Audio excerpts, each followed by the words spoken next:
So hey guys, this is your favorite fictional vortex.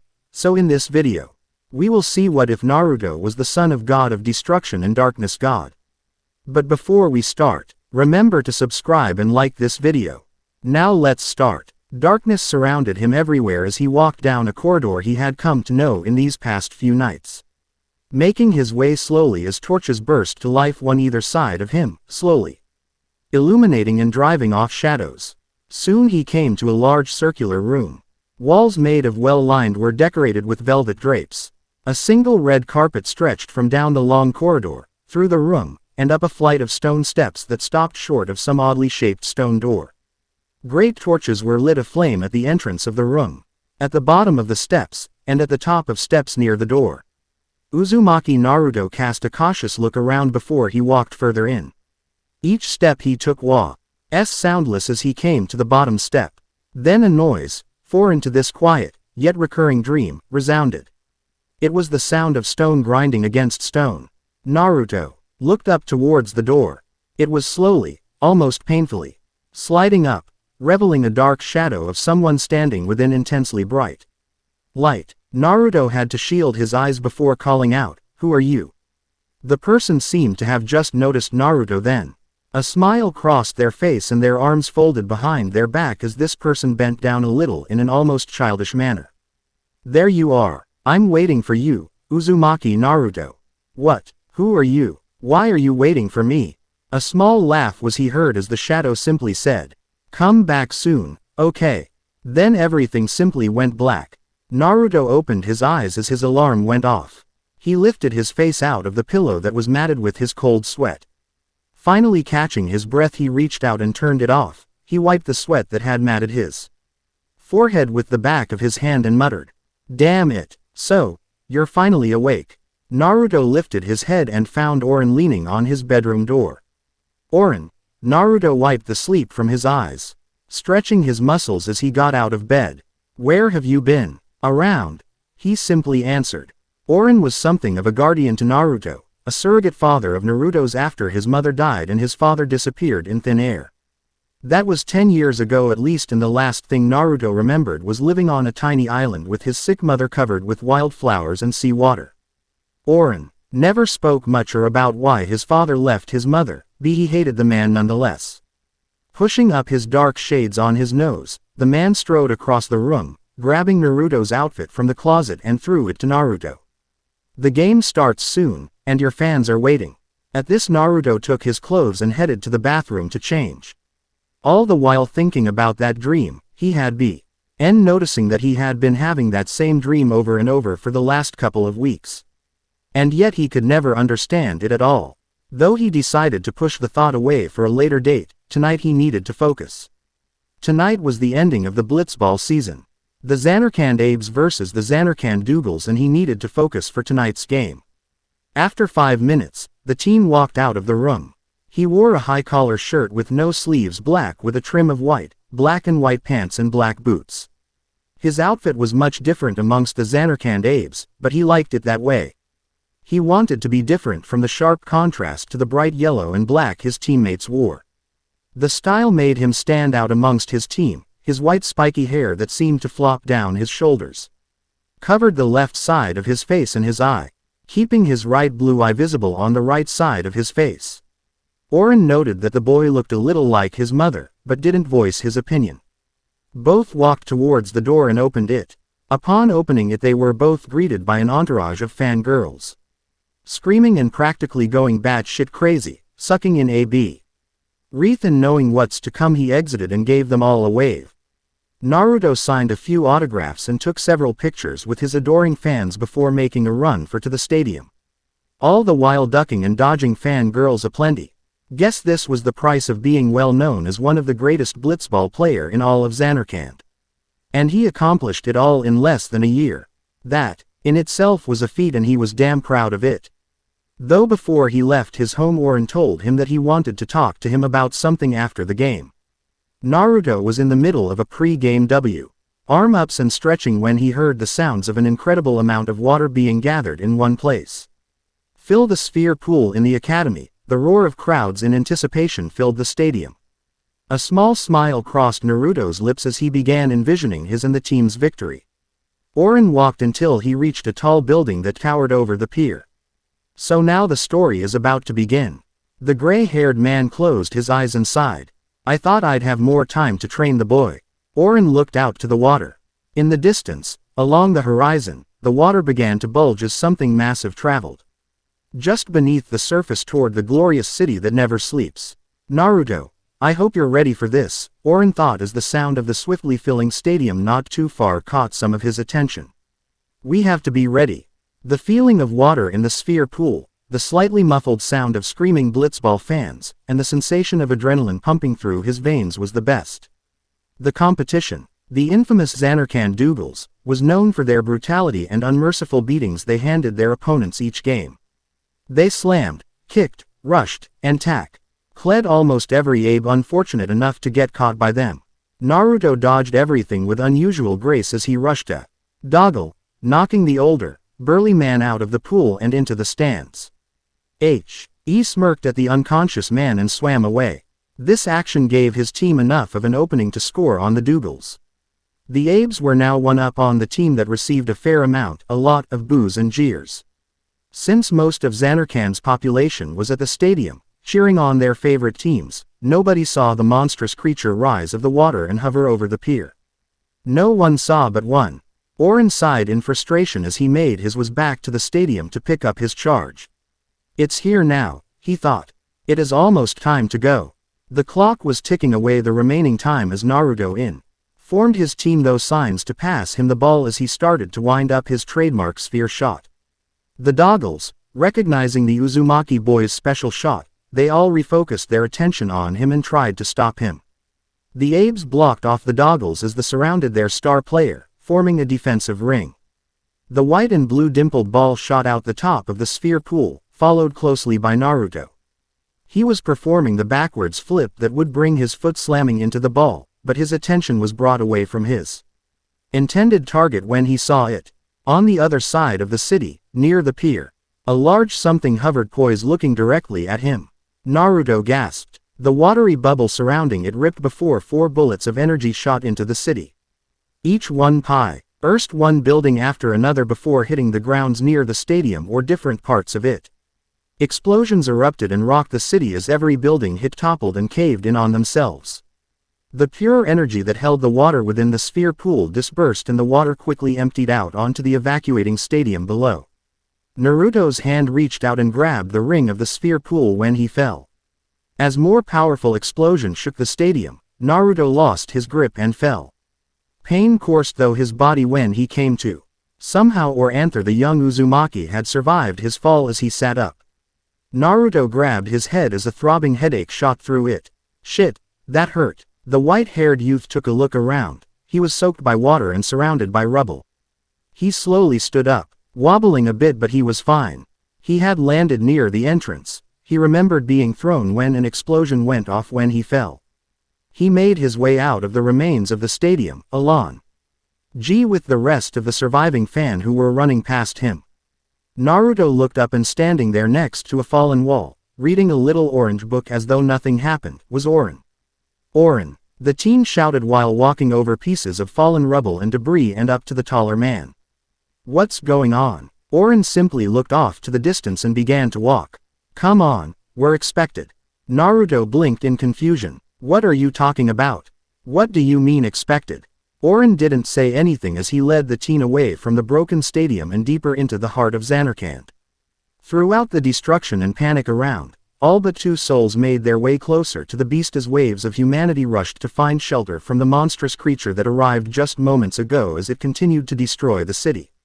Orin was dipping between people with ease as the city's inhabitants stampeded across one of the bridges that connected downtown Zanarkand with its residential areas in a desperate attempt to get away. Naruto, however, was continuously bumped and pushed out of the way as he tried to keep up with Orin. Then a strange, tingly sensation washed over Naruto's body. In a blink of an eye, everything stopped. He looked to his left, then right, and all the way around to find everything and everyone frozen. Like statues. Fear and panic clearly etched on all their faces as he walked slowly around each of them. Now what's going on? It begins. Naruto whirled around and turned down on the only mobile thing other than himself. A small dark-skinned boy wearing strange clothes faced him. His clothes were royal blue and yellow, torn at the shoulders and knees, making them into a no-sleeve hooded shirt and shorts. Naruto sent the child a disbelieving, wary stare. Who? The hooded boy had cut him off by saying, "It matters not my identity. So tell me," he smirked, tilting his head and folding his hands behind his back.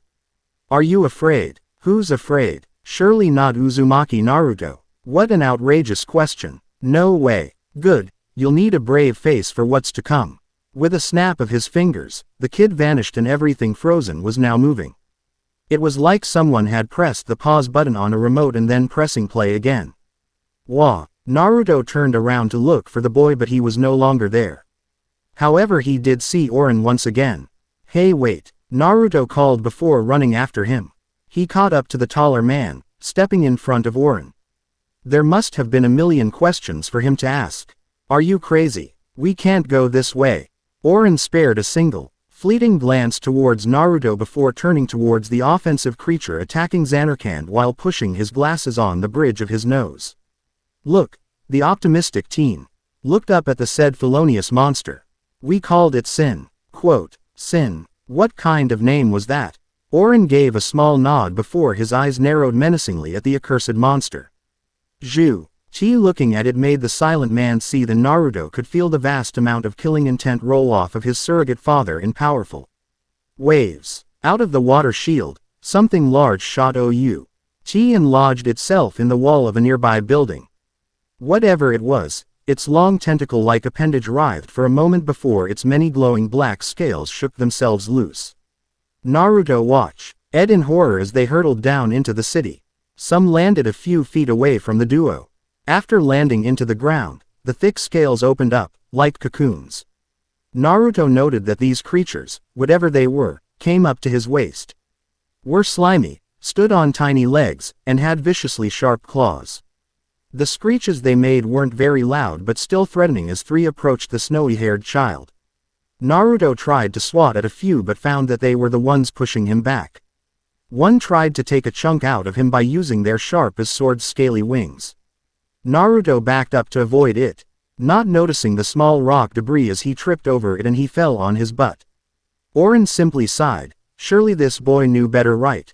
At least he tried. Reaching into his coat he pulled out a long black with a trim of crimson-colored sword, holding it out to Naruto. "You'll have an easier time if you use this, Naruto." Naruto looked at the blade while getting to his feet. Obviously from the way it shone it seemed new. So he reached out and took it. "It's a present from Minato." "My old man," Naruto exclaimed, causing the other man to nod. Right now wasn't the time to ask questions. It w. As a time for action, and that time was now. The stoic Bushido simply stated, "I hope you're ready for this," and began to cut through the large crowd of Sin scales. Clearing a path, Naruto shook his head and followed close behind. Both men hacked and slashing their way through to meet Sin. Already, the blitzball star could tell that this was going to be a long night indeed. "Orin, what the hell is going on?" Naruto shouted, while he ran behind the man, while clearing a path with him. "So, are you going to tell me, Orin?" Naruto held his sword up, after bringing it down on an unfortunate Sin scale in his way. Blood leaked down the blade and a fire burned in Naruto's visible eye. Ready to bring it down on the next unfortunate Sin scale that tried to attack him or Orin. "Tell you what," the old man asked without looking at the teen and earned a scowl. The white-haired teen simply growled. Naruto knew Orin knew what he wanted to know. "Do you really need me to ask?" Orin said nothing and Naruto continued. "Fine. How the hell do you know what these damn things are? How do you know, my old man? And why is it you seem to know what that thing is up there?" He said, throwing his head in the direction of Sin. "Come on, Orin. I need you to tell me what the hell is going on." Orin ignored Naruto and cleaved another enemy in half, ignoring the boy's question entirely. And frankly it pissed Naruto off. But he decided to lay off on the questions, for now anyway. Orin swung his sword at another Sin scale, cleaving it cleanly in two. "You will find out, eventually," he said, taking Aneth swing at a Sin scale while it was in mid-jump. There are some things best left unsaid until the time is right, and right now isn't the time. He sliced another one to ribbons without looking at it. Besides, I made a promise. Fine then, we're going to talk after we clear through these things. Naruto swung his sword, killing yet another as two more rushed in. Damn it, how many of these things are there? Both men now stood back to back with each other. This isn't going to turn out good for us if we don't do something fast. Orin's eyes then spotted a potential shred of hope. Off to the side of the bridge was a tanker truck, almost completely hanging off the bridge. Hopefully it had fuel or something flammable in it. That, Naruto. He pointed to it. We got to take it down. Naruto looked at the truck in confusion. Why would he want to knock it down? Then his dark blue eye looked between the truck and the crippled building not too far away, then back at the truck. That's when he caught on to the idea. Are you mad? Exclamation mark, question mark. You're out of your cotton-picking mind.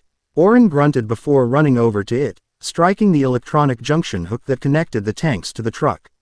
Sin Scales attempted to attack the man while his back was turned only to meet the cold steel of Naruto's sword. Fierceness burned brightly inside of his visible blue orb, and he dared one of the monsters to try that trick again. Orin smirked at Naruto's endeavor to protect him as his hacked and slashed away at his current objective. His smirk widened, though one wouldn't be able to see it through his shades and underneath his cloak. As the electric hook sizzled and popped and finally gave way, Orin jumped back to avoid the small explosion the junction hook created before the tanks fell off He bridged and into the space between it and the building. A huge explosion resounded as a tower of fire rose up. The already falling building couldn't take the force of such an explosion, and it caught fire and fell. Naruto yelped. The building fell right on top of him.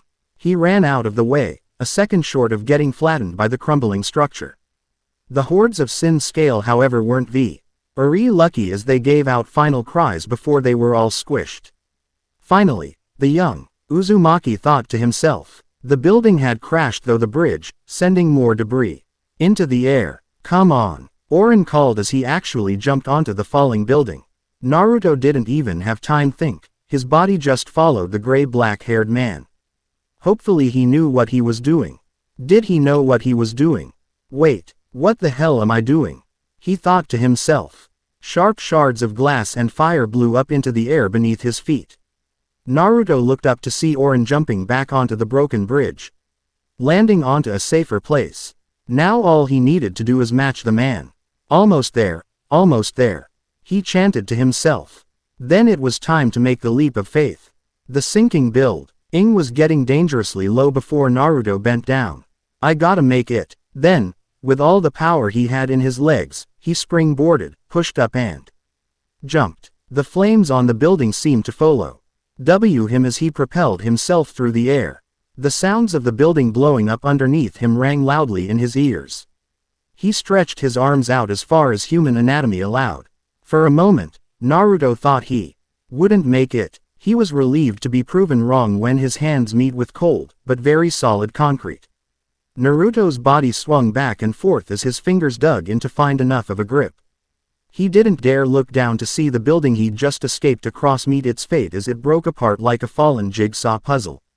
Orin stepped to the edge of the broken bridge and looked down at the struggling Naruto.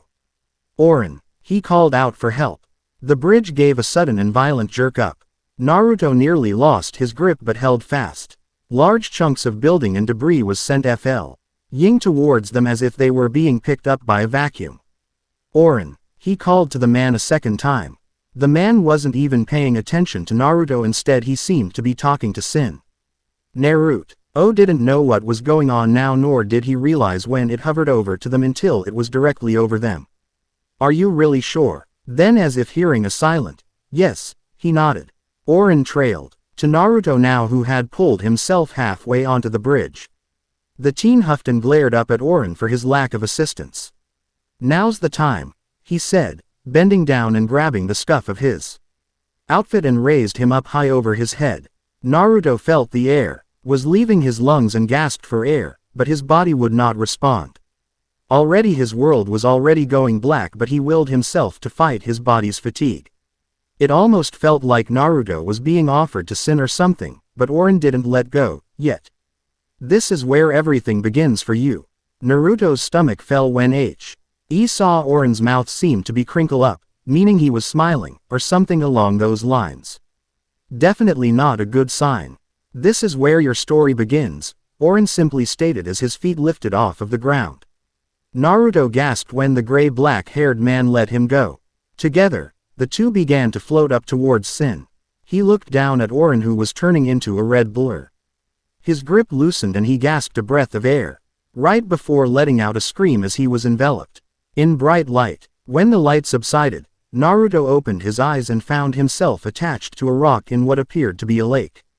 He groaned in pain, but he was fine. Looking around and studying his surroundings, he found himself in some old ruins. The skies were dark and there appeared to be no form of life anywhere. Naruto fixed himself and onto the rock and shouted, "Is anyone around, Orin?" But his cry was unanswered and he sighed. Deciding that he needed to get his bearings, he began to swim. Needin' to get to higher and ground and find out where the hell he was. Naruto pushed himself off of the slab of stone he'd been resting on, swimming towards a small flight of stairs. The swim was long though, not tedious since he was used to being in water long periods of time. So it didn't bother him at all, looking around to see ruins poking out of the water. Soon his feet touched the first set of stairs and he pushed himself out of the water. Naruto looked around and could smell the musk coming off of this place. It had aged, definitely. Then there was the fact that it seemed quiet, a little too quiet to be exact. So with caution he began walking forth the path in front of him, his visible eye darting around to see if he spotted anything out of the ordinary. All the while his muscles tensed and relaxed. Footsteps were light and almost soundless. At least Orin's training seemed to pay off, though he wished Orin was here right now, though he would probably give the man the tongue lashing of the century. But something happened. Something totally and utterly unexpected on Naruto's part that he didn't expect. Crack! Naruto gave a surprised gasp as the ground beneath him crumbled and he fell. The feeling of cold water washed over his body again. Course he really didn't mind since he was already wet to begin with. The white-haired young man broke the surface and shook water from his eyes. Naruto was about to utter a curse. When he stopped, there, he felt it. Something lurking in the depths underneath him. Something bad, he figured. Naruto spun his head towards the splash. His blue Yi was able to catch what appeared to be a green marine creature jumping over his head. Its green scales glistened and shone and was followed by two more of its kind. Naruto took a breath and dived into the depths and tried to swim away. But it was then he noticed just how fast they were exactly. He tried to swim away from them, but he noticed just how fast these things were underwater and that escaping them was going to be next to impossible. They'd catch him in no time and it would be a waste of energy, and right now he couldn't expend his energy so lightly. Finding no other option, he pulled his blade out and did a 180 and met them. The creatures, Sahagan, looked very surprised to see the sudden change in their prey's attitude as he shot at them like a torpedo. Red tinged the water as Naruto shoved his blade into the stomach and ripped in a downward path, causing blood to fill the water. Though the blitzball star looked startled, not because he killed the monster, though it didn't sink to the bottom or float to the top when it was supposed to die, but instead it simply burst into small wisps of lights.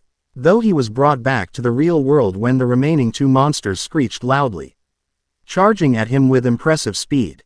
He swerved and ducked out of the way from a claw swipe, but his eye widened in surprise and growled as the other Sahagan, using the blood left its comrade as cover, snuck behind him, scratching him across his back. Naruto surprised it as he spun around in an instant and jabbed it through the head and out of the back of its skull.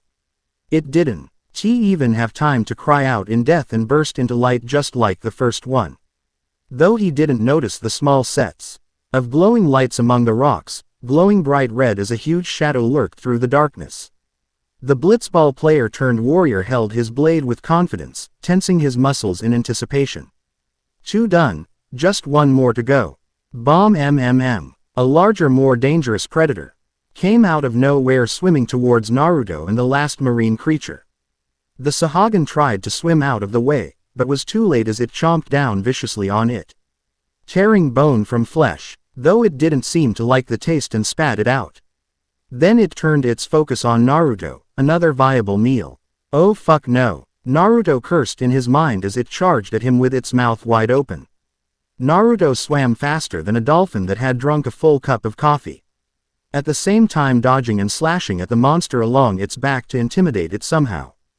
But that plan definitely didn't work, not by a long shot. In fact, it just seemed to piss it off even more. Looking around while swimming, he saw it, a doorway of some kind going into a building. Excellent. Now he just needed to get there before he could be digested. But the monster must have been able to read his mind or body language thereof, and let out a very inhuman roar. He pushed all of the muscles he had in his entire body and swam like he never swam before. Obviously he couldn't kill this monstrosity, heck, even being in the same aquatic place with it was directly suicide even. It was just 10 feet away. He was almost there. Just a few feet more and he was home free. Though about 2 feet behind him was the hungry creature, mouth agape and ready to devour him whole. But the large monster roared in anger and fur. Why, when it closed its mouth and didn't taste flesh that it so desired and hungered for?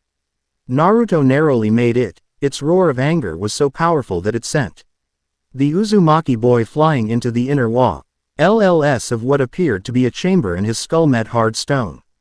Naruto was positive that he saw spots dance across his eyes, blinking rapidly to get rid of them, and he stood on shaky legs, holding his head, knocking the kinks out of it, though he regretted it when he felt a headache coming on to his brain.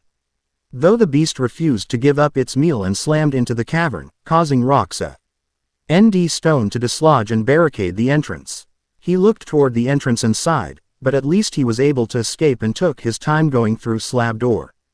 Thought it didn't budge, as if something was blocking it somehow.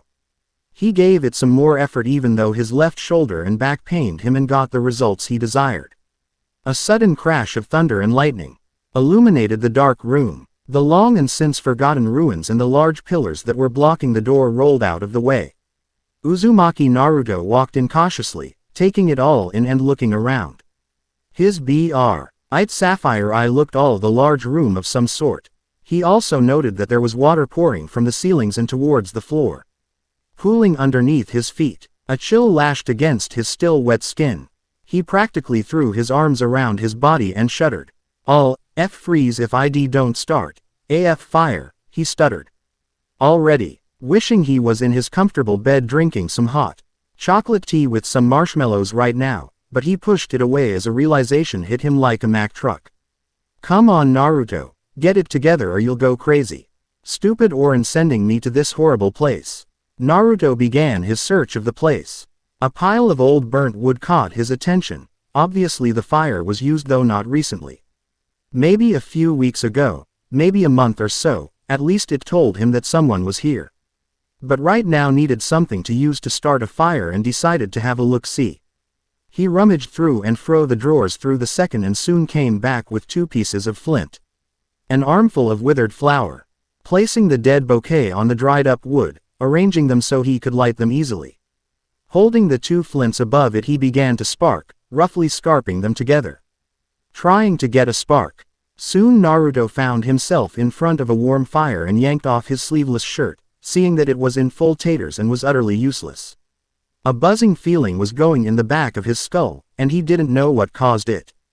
Thought it properly introduced itself to Naruto. GGRRAAAAWWWRRR. And there that problem was now.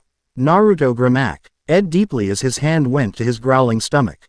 He hadn't eaten since before Sin's attack on Zanarkand. I knew I should have eaten something before I left. Sighing, Naruto laid down, rubbing his heavy eyes. Maybe if he took a quick nap he could divert his attention away from that empty feeling in his gut. Naruto sat back up, pulling his knees to his chest. He rested his head onto the remainder of his completely destroyed shirt as a makeshift pillow before he yawned. He then slipped off into bitter-sweet slumber. Had he stayed awake a moment longer, Naruto would have seen a darkened form slip between the shadows above him quickly, soundlessly. What do you want, Orin? Naruto snapped at his visitor. He was slouching, which was a rare sight, on his couch and was drumming his fingers on its arm. He was in a foul mood that night and wanted to be alone, but his visitor had other things in mind. Orin looked at Naruto with a look that was unreadable underneath his cloak. Can't you ever respect your elders? Before or after they come in uninvited in the middle of the night at 2 in the morning? He countered. Orin shook his head. You made some pretty bad calls out there, Naruto, the older man said. A vein was starting to become evident in Naruto's left temple. What's it to you? It's not like you actually stick around long enough to watch any of my games. It was true, Orin never had much of an interest in blitzball, but it made a good distraction from certain thoughts from time to time. You're supposed to be the team leader, you should really learn how to act like one, he said as he began to leave, opening the door but stopped between the door posts. When you have someone who is depending on you, you have to be strong for them. Your team was depending on you tonight. But I guess you were just a big crybaby, Orin said before closing the door. Naruto shot out of his seat. I'm not a crybaby. A small dark-skinned boy in blue and yellow phased into the room. But you did cry though, he said, and then vanished in thin air. Naruto turned towards the strange voice but didn't see the owner of it. Naruto's head nodded up and down in his sleep. Sudden sound from behind made him jerk back into awareness. His head turned left and right, his body tensed up. His ears perked, listening for that sound again. It almost felt like he was being watched. Naruto, not seeing or hearing anything out of order, simply went back to sitting. Naruto looked at the fire with alarm. Ah, come on. It was nearly out by now as it began to slowly burn out. Naruto looked left and right, trying to find something more to burn. I need to find more wood or another withered up bouquet. He stood up, go scrounge around for more materials that could have been used for kindle. As he turned away from the fire, the tingling in the back of his skull was there again. This time he felt it for sure. His eye scanned the room before they landed on a large monster up on the second floor railing.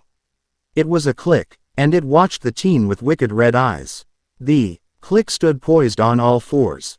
It had long, scythe-like claws, ready to rake the flesh off of Naruto's bone, a long pointed tail, and tough-looking skin. It looked even more deadly when its eyes glowed. The click gave a screeching roar and then it moved. It was fast, much faster than the Sahagan. It used the walls on the second floor to circle Naruto. Then, without warning, the click jumped into the air. Naruto dove out of the way when it nearly landed on him. He whipped out his sword and prepared to fight.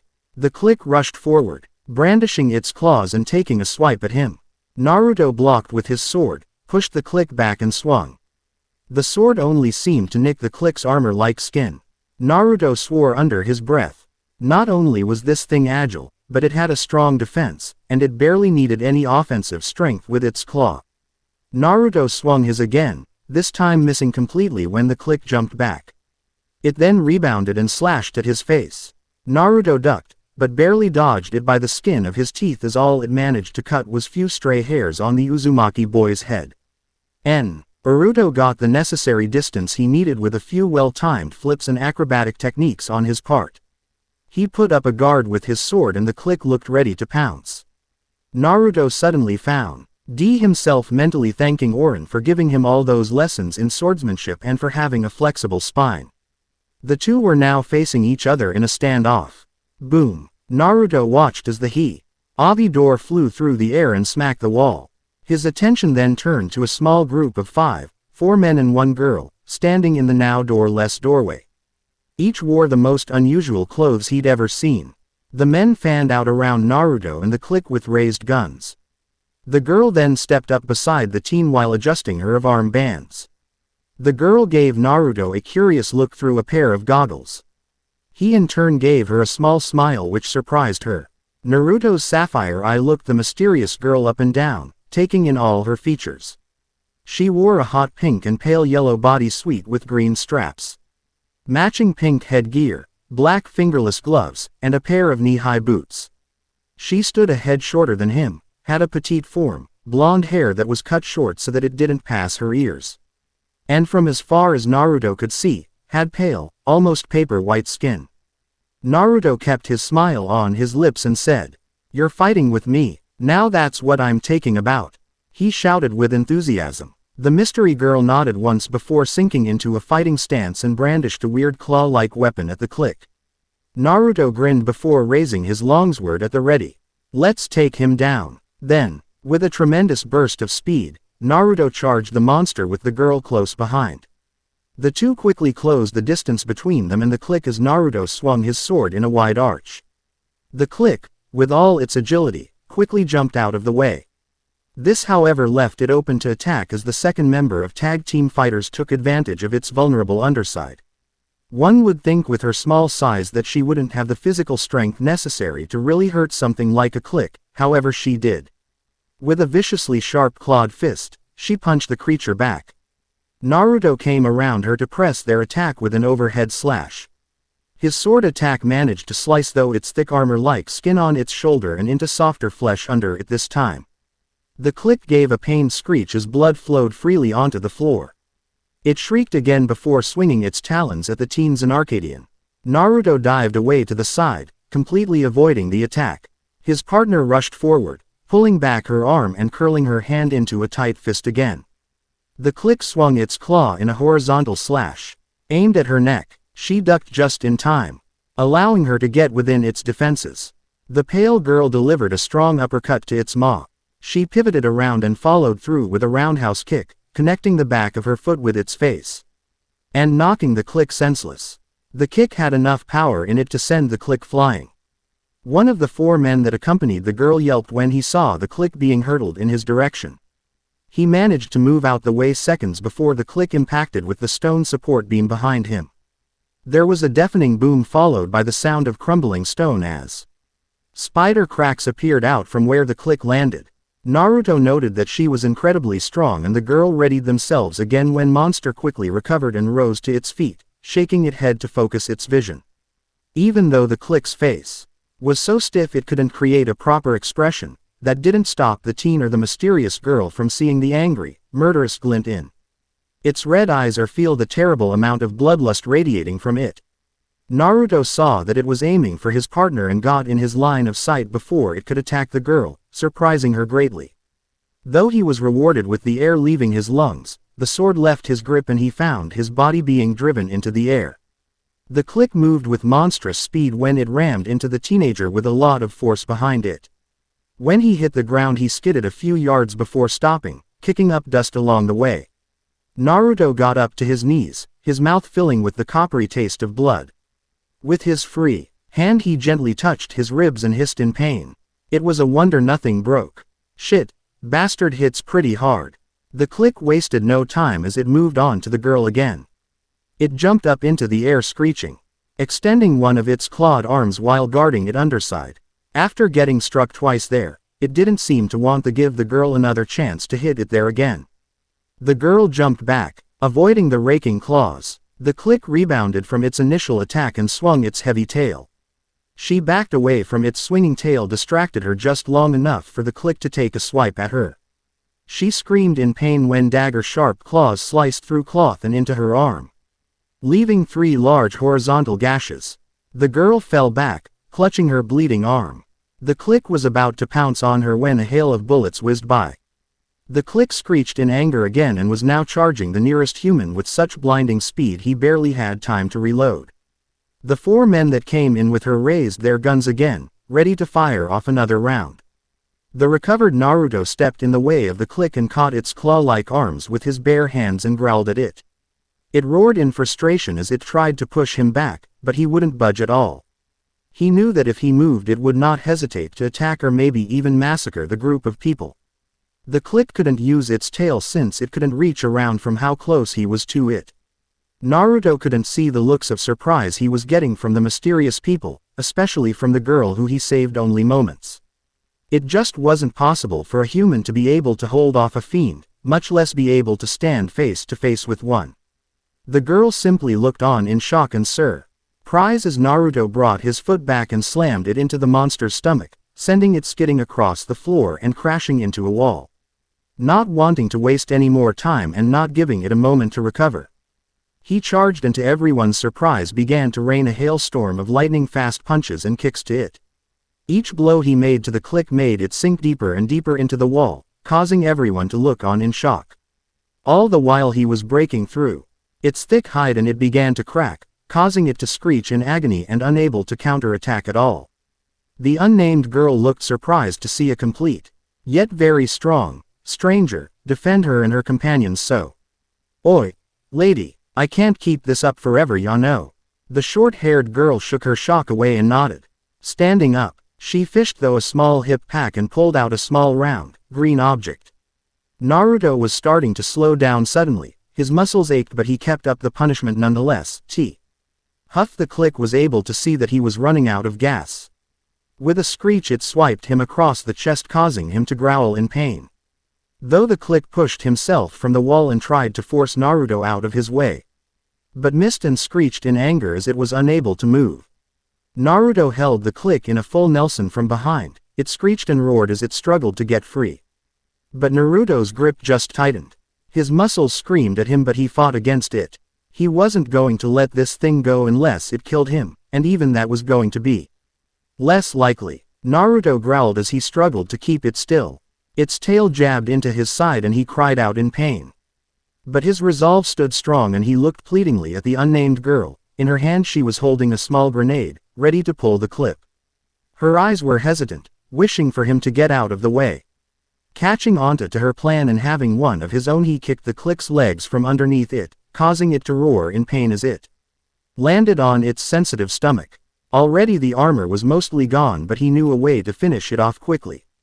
Naruto grabbed the back of its neck and its tail he spun around with his inhuman strength. A devilish smirk graced his lips and threw it towards the girl.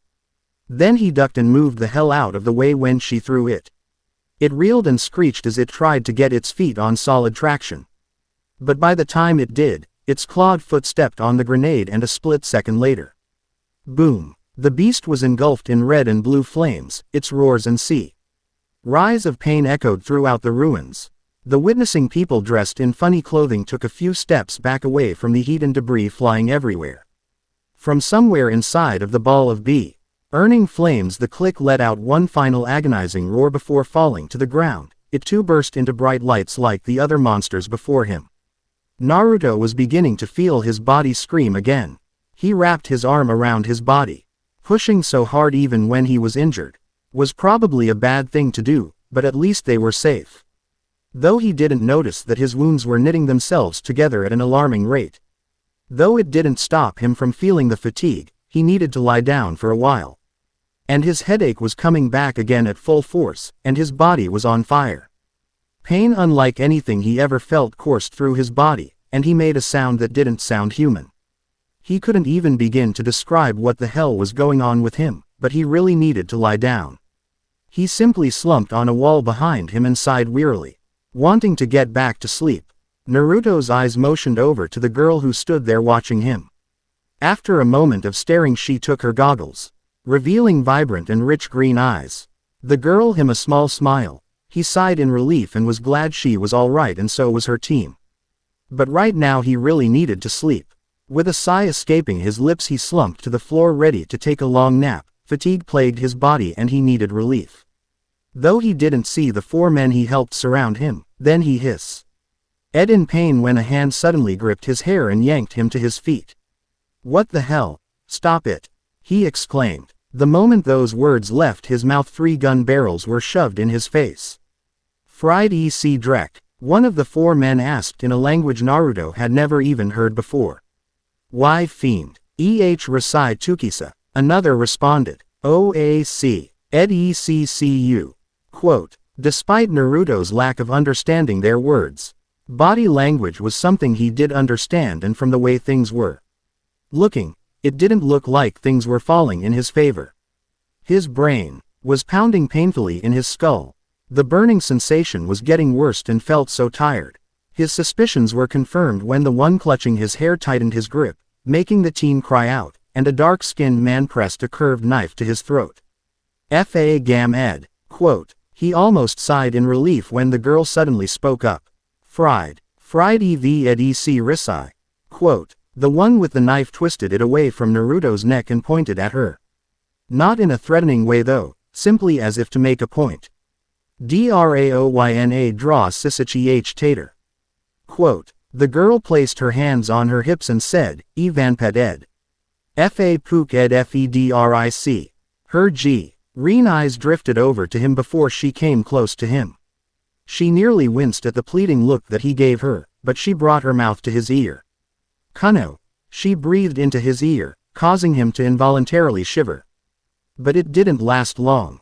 Naruto's eye widened as he doubled over when her bare fist sank deeply into his already abused gut, knocking the air out of him.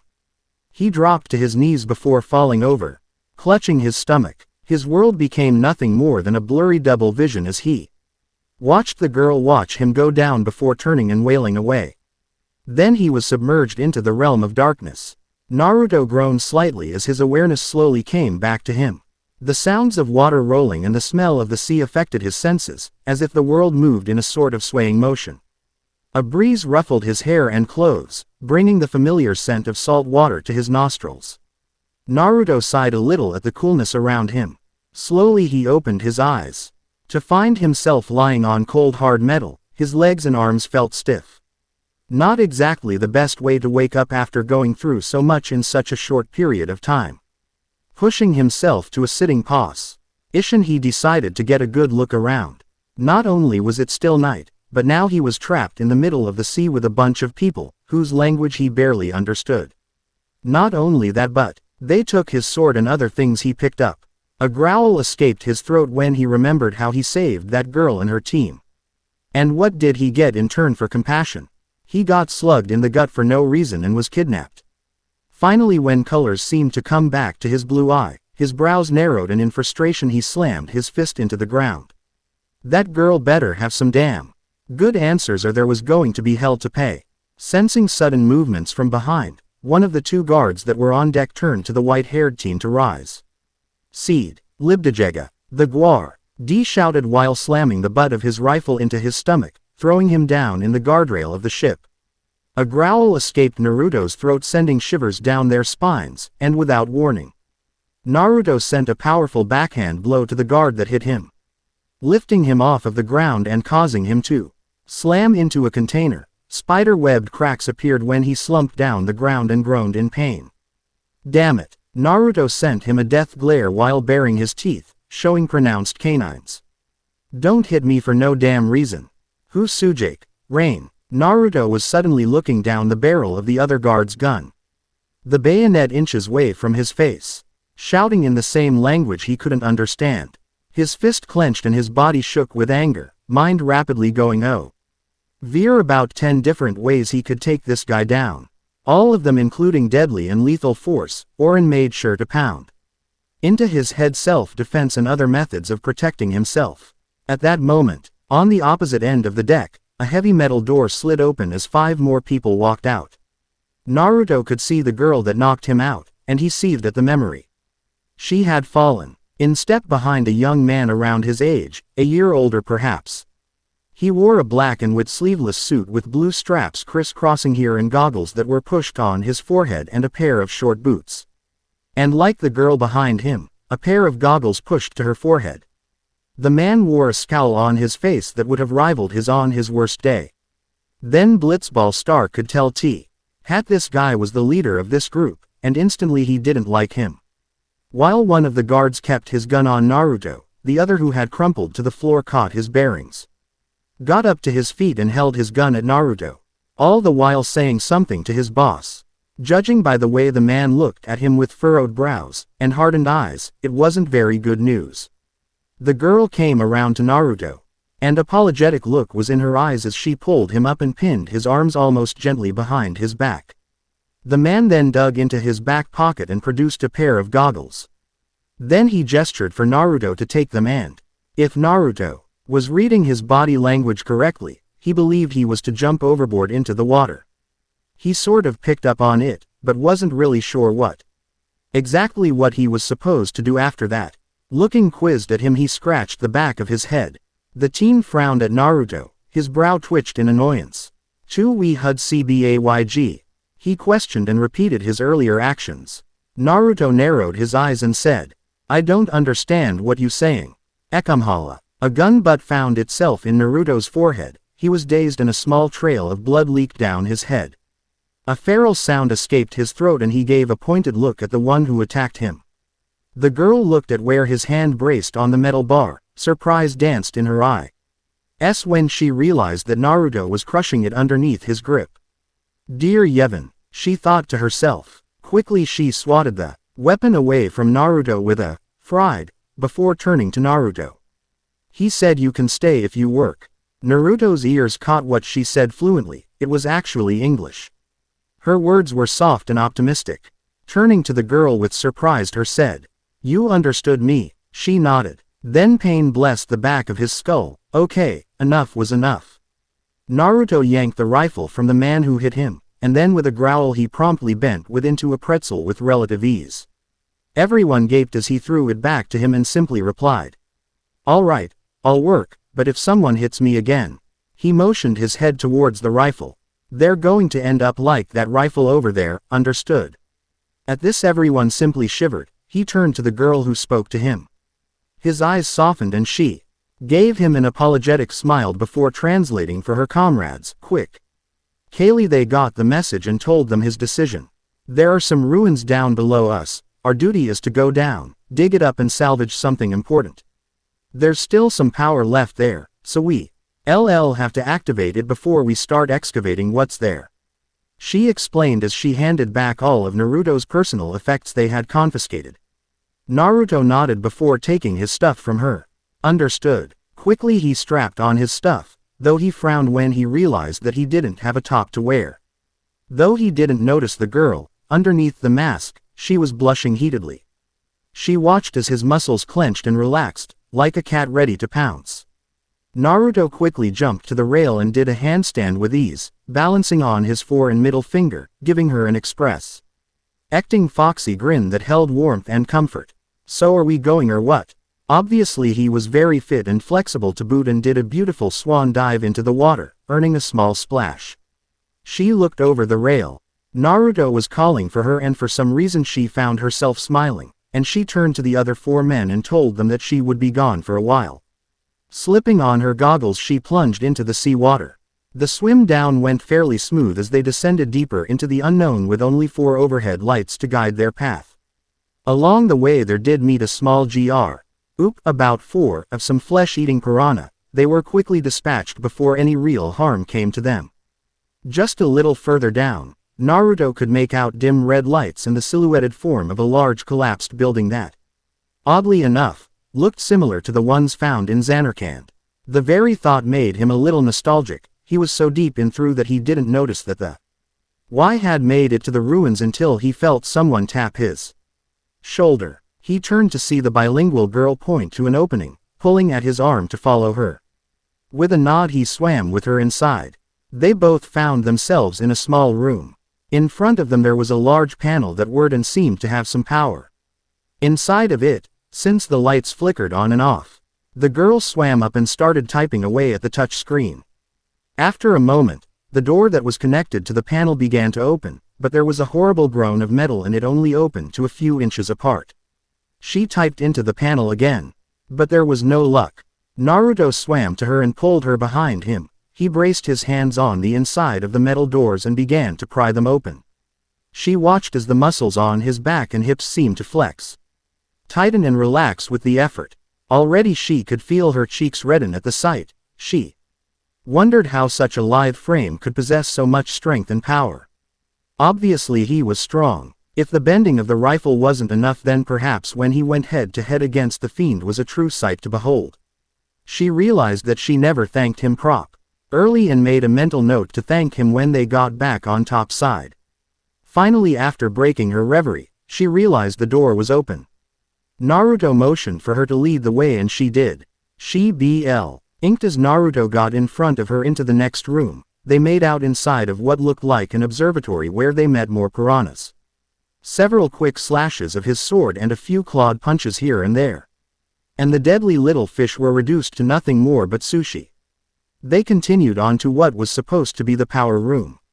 Naruto watched as his teammates swam up to a large power conduit that was attached to the ceiling. There were a number of tubes and wires connected to it that it seemed to go in every direction, though some of the tubes seemed to be disconnected. A few wires were severed and from the looks of it, it was running on some type of Secondary power generator or something. It kind of reminded of a small arc regenerator he owned. In fact, it looked just like one that gave power to his household back in Zanarkand. After helping her fix the wires and reconnecting a few, he finally threw on a switch. The center tube hummed and grew bright with renewed life, and the turbines began to turn. The room lit up as power poured out of the machine. Naruto gave a foxy grin, glad at his successful abilities of being a handyman. The girl gave him a smile as well, Heil giving thumbs up, and she motioned for them to both leave. Though unbeknownst to them in the power room, the sudden surge of the generator started to draw the attention of a large sea creature with a lot of tentacles. With their task done, they both made their way out and into the observatory. The moment they re-entered the room, Naruto felt a buzzing sensation in the back of his skull, his danger. Senses were tingling and he could tell that they were not alone in the room. Then out of nowhere came out a large octopus, a Tros. It was made shades of blue, with huge yellow eyes, a thickly armored head. The beast was easily twice their size and it speedily made its way to them. 2 tentacles shot out in an attempt to grab them. They scattered in different directions, slipping out of its range. Naruto pulled his blade while the girl readied her claws. The Tr's yellow eyes trailed between the 2 humans, as if choosing which one to attack before settling on the smaller one. Then, with its massive appendages, the Tros darted towards the green-eyed girl, its tentacles stretched out to ensnare her. But Naruto would have none of that as he carved off 2 of its appendages. The water beast bellowed in agony before swimming around to the opposite side of the room, away from the 2 while trailing clouds of blood. However, it didn't stay very long as it charged back at them. Using its armored skull, it slammed into the 2 in a hit-and-run tactic. Shaking the dizziness away and worrying for his female companion, Naruto was pissed and wanted to end this as quickly as possible. Not wanting to endanger her life, but having a plan in mind, he motioned for her to go into the opposite direction. She nodded, recognizing the plan to trap it in a pincer formation. Reaching their desired positions, they nodded once to each other before charging it at the same time. A grenade was in the girl's hand, but in order for it to have full effect she would need to get closer. Naruto noticed the object her in hand and instantly knew what she needed. Taking initiative, he struck at another of its tentacles, causing it to cry out in pain. The Tros gave a death glare at the human and bound to wrap him in his grasp. It struck true and found its mark. Naruto could feel it tightening its grip. His sword dropped to the bottom of the area. He fought its grasp and pried it slightly, and then he aced his leg against the metal for leverage and held 4 of its tentacles tightly underneath his arm.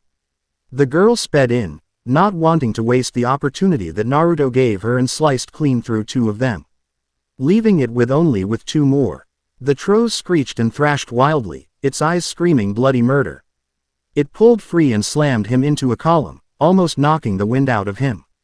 Tros turned to the smaller human and in a great burst of speed was on her. It wrapped an appendage on the arm that held the claw weapon while the other wrapped around her middle section. She felt explosive pain shoot through her body, and a watery scream escaped her lungs. White-hot pain coursed through her body, the air left her lungs and already in its place was seawater. The Rose slammed her into the wall with such force that she felt a crack. 2 or maybe 3 of her ribs must have been broken in. The grenade fell to the floor. Its eyes seemed to shine with glee that it finally caught his prey. But it suddenly turned to something else. With an inhuman roar it screamed in agony before bursting into a pillar of lights. Naruto had stuck his sword through its brain and quickly put it away, looked at her with alarm and worry was in his eyes. Already he was at her side. He tried to move her but her head shook. Already her heart rate was panicking and her lungs burned because of the lack of oxygen she had lost. Already everything was going blurry and black. But Naruto refused for her to die. It would have taken too long to take her to the surface for air. She would die before she made. So he came up with another option. But he wasn't too sure how she would react to it, but her life was endangered and he hoped that she would forgive him. Naruto closed his eyes and pressed his lips towards hers. Slowly he was passing his breath of life into her body. Her eyes slowly but surely began to open. Then they widened to the size of dinner plates. Everything began to come clear in her vision. Warmth unlike anything she had ever felt coursed through her entire being, and the pain she had felt just simply washed away. As if it was never there at all. Energy coursed through her, and slowly her body was beginning to function properly, though she wasn't sure if she could make the swim back up. She didn't notice the blue aura emanate her frame, and her broken ribs were being fixed. Though Naruto held her tightly to his chest. The same couldn't have been said for his ribs snapped in the same place as hers had been, but they would heal eventually. He always healed quickly, but it didn't mean that he couldn't feel the pain from an injury. Finally, when the bone snapped into place, he commenced with his plan of getting them both out of here. The Zanarkadian, with a heated blush also on his face, wrapped her legs around his waist tightly, while she wrapped her arms around his neck, not wanting to let go. Both sharing the same oxygen supply he had, albeit a strange way to do so perhaps, but effective nonetheless. Naruto knew full well that this seemed a little odd, not bad but odd. But hoped that the green-eyed girl was not mad at him, and yet, why did her lips feel so warm, and so good? Though it also felt very nice, though he was not going to voice that anytime soon. It's not like he was going to tell her that this was the first time he ever met lips with a girl. Pushing the though away, he noticed that outside, one by one, the large and long rusted searchlights turned on as power once again flowed through them. Bright light suddenly turned on so den that it scared away a small school of fish. By then Naruto, still mouth to mouth with the girl, had already emerged from the ruins. Thanks to the newly powered lights, the pitch darkness was banished. Head away as they made their way to a small search party that had joined them off of the ship. Though they didn't seem too happy to see them, or him for that matter, since even though they couldn't speak, their faces were flushed with anger. But they realized that if they disconnected them, they would both drown, so they left it alone for now. Though the girl had a seriously heated blush on her cheeks, and seemed to pull tighter against his body, wanting to be closer to his warmth and not wanting to let go. Naruto took that as for him to hurry up, so he left them and began to swim up topside. Not before noticing embedded deep within the coral reef was something big. In fact, it looked like a ship. It was badly rusted from constant exposure of seawater and time itself. Dents and holes were blown in it. Overall it was not appealing to the eye. Though, for some reason, Naruto had a small inkling that the people swimming not 5 feet from him were planning something big with it. Obviously they were give it an overhaul to fix it up. But what they were going to use it drew up one big question mark in his head. Whatever it is, Naruto turned his eyes to the bilingual girl, blushed and motioned that he was going up top. My priority is to get her topside. I only have about 8 maybe 7 minutes of air left in my lungs. With that he began to swim back to the ship, others following shortly after. One by one they quickly broke the surface. There was a rope hanging overboard waiting to be used for them to get back to the ship with.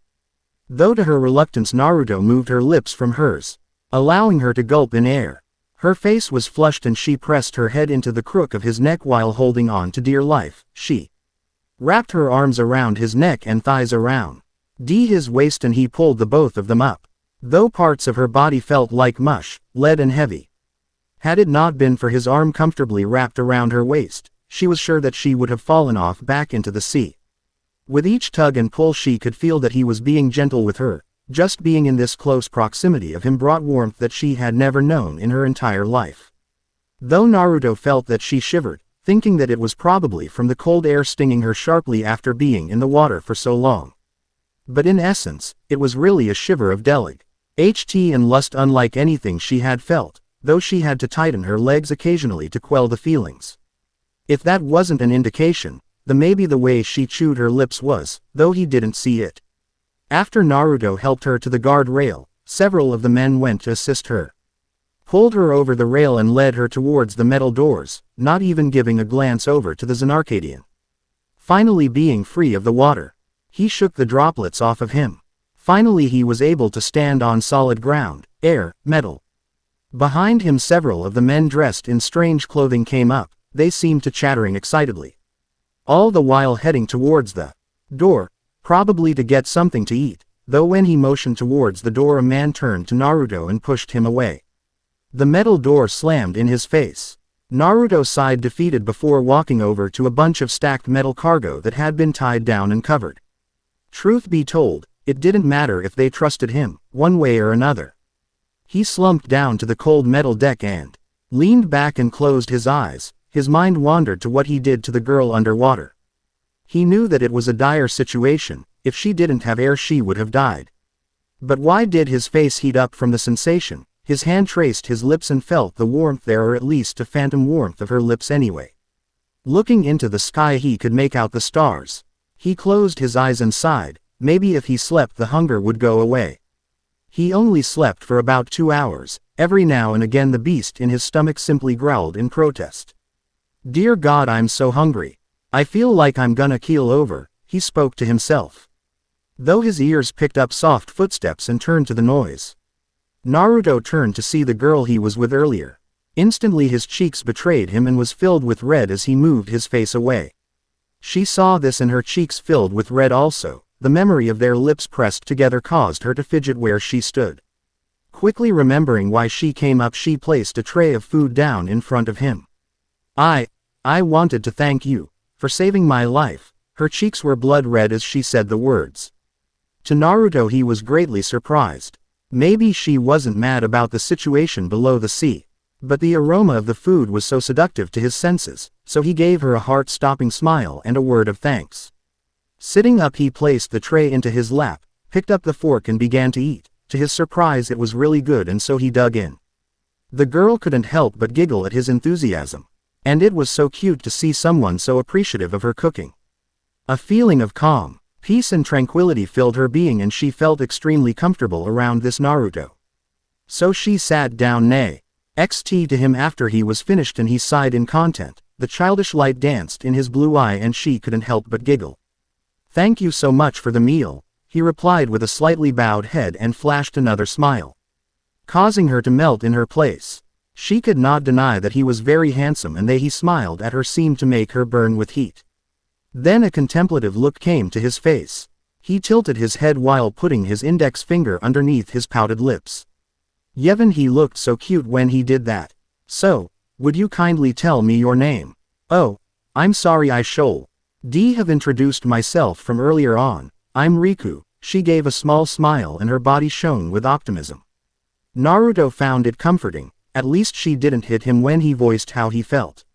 Jabbing a thumb into his chest, he too gave her a grin. "I'm Naruto. Nice to meet you." "Wow, so you really do understand me, huh?" She nodded. "But why didn't you say so earlier, and why did you hit me back at the cavern?" Naruto left the question to hang in the air, though Riku traced a finger into one of the grates and sighed. "I'm sorry for what happened back there, but I did it to save you life. Back there the others thought we were a fiend because of the way you were able to defend yourself and hold your own against one bare-handed. It was so amazing. I've never seen anything like that." Riku nodded. "Oh, we means you." She got up and walked over to the rail, looking out to the vast ocean. Its smell was welcoming to her nose. She was glad that she was able to talk to him, and slowly he was already being more and more acquainted with him. "So then, who are you guys anyway?" Riku turned to Naruto and gave a giggle, though it sounded cute, almost like music to his ears. "You can't tell. We're Bhed." Then suddenly something dawned on her. "You're not an Bhed hater, are you?" She looked at him, worry in her beautiful green eyes as she turned around. Naruto frowned and shook his head. "No, I don't hate you. But honestly, I don't even know what an Bhed is, but I can never hate you. You're nice and funny, and you're a really great cook." When the words left his mouth, Riku blushed again, mentally feeling relief at what he said, so she continued. "So, where are you from?" "Zanarkand." He stood up and brushed his white pants, freeing it from imaginary dirt, and leaned against the railing. "I'm blitzball player for the Zanarkand Abes." At this, Riku simply blinked at his words, almost as if he grew a second head. "I'm sorry if it sounds rude or offensive, but, did you hit your head or something? You feel okay?" The Zanarkadian simply huffed at this and narrowed his snowy brows. "Yes, rude indeed, but I have no reason to lie about where I came from, and let's not forget it was your people who hit me. Remember," he said slowly, seething at the thought. Riku flinched and waved her arms in front of her. she didn't mean to make him so mad. Sorry. The point. The look he gave her scared her and she didn't want to ruin what was already a beautiful conversation. So, do you remember anything before we met you, anything at all? Trying to change the subject. Naruto took a breath and sighed. He didn't mean to scare her. So he crossed the end of the deck and stood next to her on the rail. She realized that he was much more taller than her, and the way the night shadowed his features he looked, lack for a better word, amazing. He then began from the beginning, telling her all about Zanarkand, how life was there, blitzball, and up to Sin's attack. He even mentioned the light that engulfed him and Orin. It was the most so far he ever talked to another about him in his entire life. After his mother died he practically shut himself off from the world. Save for blitzball and Orin. Though he never really spoke much about himself, but he felt comfortable around this pretty girl. Riku. The way she listened so intently to his story while not missing a beat, well, it inspired him to go on. But the conversation got him thinking when he saw each of her reactions on her face from the different parts of his story. What? He asked when he saw her eyes grow to the size of plates in surprise. You were near Sin? She asked disbelievingly while the information still sank in. Naruto nodded. I see. Don't worry then. Riku gave a small sympathetic smile on her red lips. For some reason when he looked at them he looked away and blushed heatedly. Riku saw this and blushed also, but decided to continue. You'll get better soon. Naruto gave her an odd look, and she clarified for him. They say that when people are too close to Sin, people lose their memories and start to hallucinate. Naruto's odd look became apparent. His hand went through his hair and revealed his other eye. But it simply flopped down over it again. Are you saying that I'm sick? Riku nodded her pretty head. Yes, you must have breathed in some of Sin's toxins. She said. Zanarkand doesn't exist anymore. Well, not really, but it was destroyed by Sin 1,000 years ago. She pushed off of the rail. So nobody plays blitzball there anymore.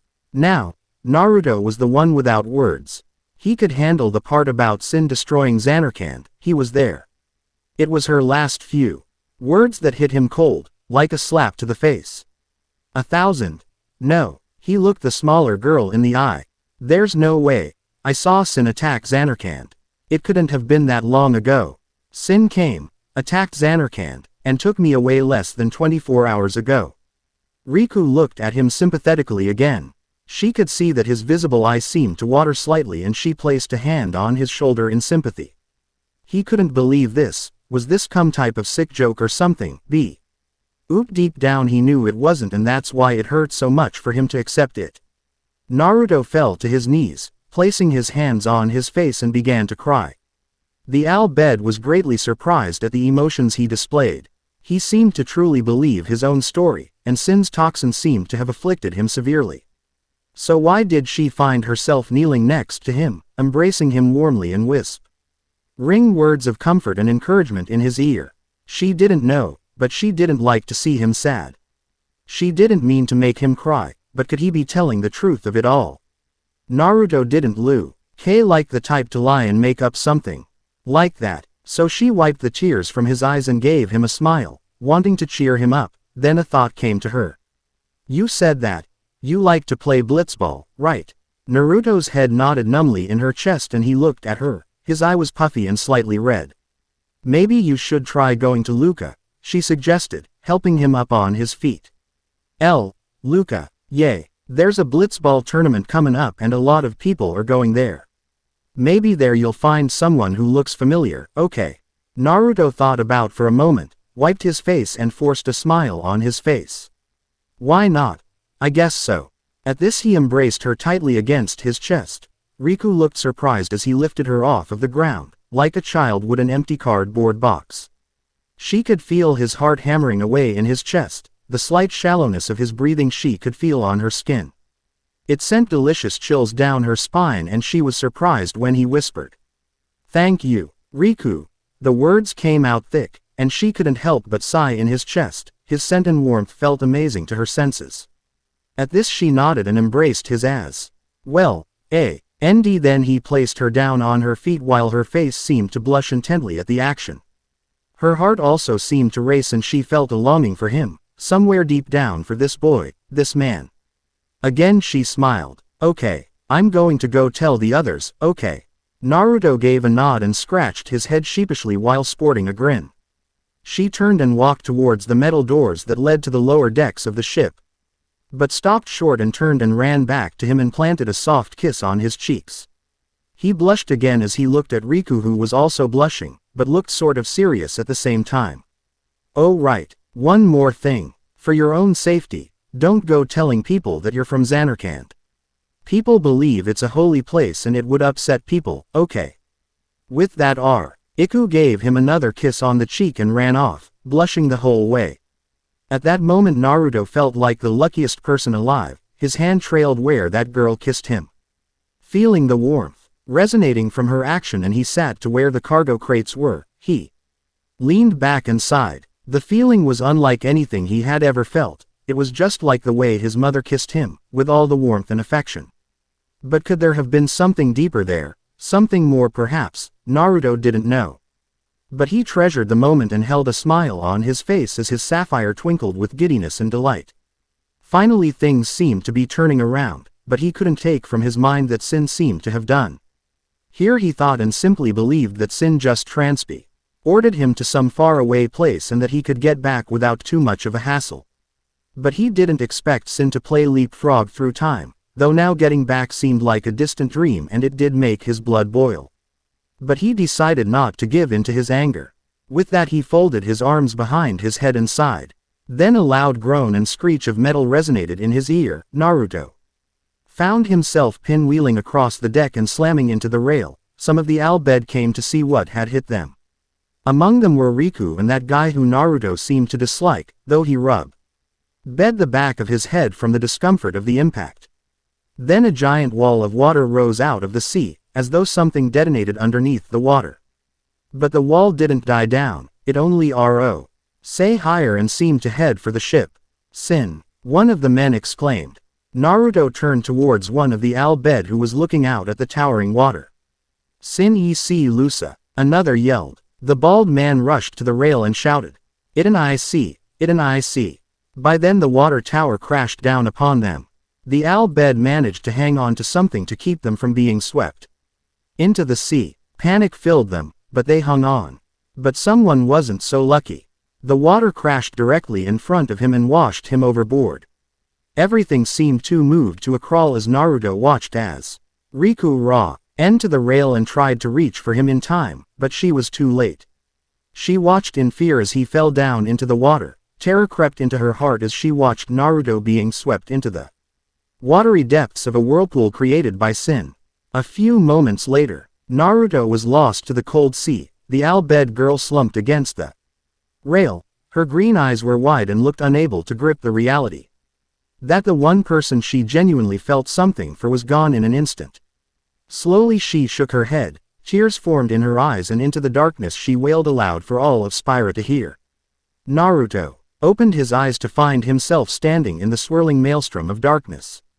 The 17-year-old turned left and right only to see nothing but the black abyss around him, stretching into eternity. It was cold and silent. Like the grave, he felt uncomfortable being lonely here. He realized that he was completely and utterly alone. For some reason being here bothered him. It didn't bother the Zanarkadian before. He's been practically alone almost all of his life, so why did it hurt to feel this way? Back then Naruto wasn't too big on socializing with anyone either. He mostly stayed to himself. Minded his own business after his mom died. This darkness didn't feel right. The last thing he could remember was Riku. Seeing how scared and terrified she was made his chest ache. The one person other than Orin he decided to open up to, and now she was gone. Naruto got up and decided to walk. Anywhere but here was fine, hoping to find someone that would lead him into the real world because obviously this wasn't it. "Hello," he called. There was no response, save for his echo. "Riku." He looked around from side to side and found nothing. "Orin." Still nobody answered, and for the first time since his mom died. He felt terrified. "Anybody?" Nah. Naruto nearly jumped out of skin when he heard something from behind. He whipped around while making a grab for his sword, but instead of feeling cold steel, his hands groped nothing but air. What the? No way. Naruto looked shocked. Naru. The Zanarkadian eye looked about around high, wanting to find the source of the voice. He didn't recognize it, but he heard it. Then he heard it again. Na-ru. But he didn't recognize that voice, and he frantically looked about, but found nothing. Naru. Now he was sure about that voice, it was Riku. He knew it was her. Naruto stopped looking, but the voices coaxed him on. Then he blinked when he felt. Hey, he shouted while running towards the darkness. There in the distance he saw light. 3 shadows stood in the light and the only person he could make out was Riku. Feeling joy in his heart he ran to meet her, but all he got was a simply cute giggle from Bhed, and her eyes shone with delight as she simply said, "We'll be waiting for you, Naruto." Then his entire world was enveloped in pure white light, right before he screamed Riku's name out to the darkness. Naruto nearly choked on seawater when he tried to breathe for air.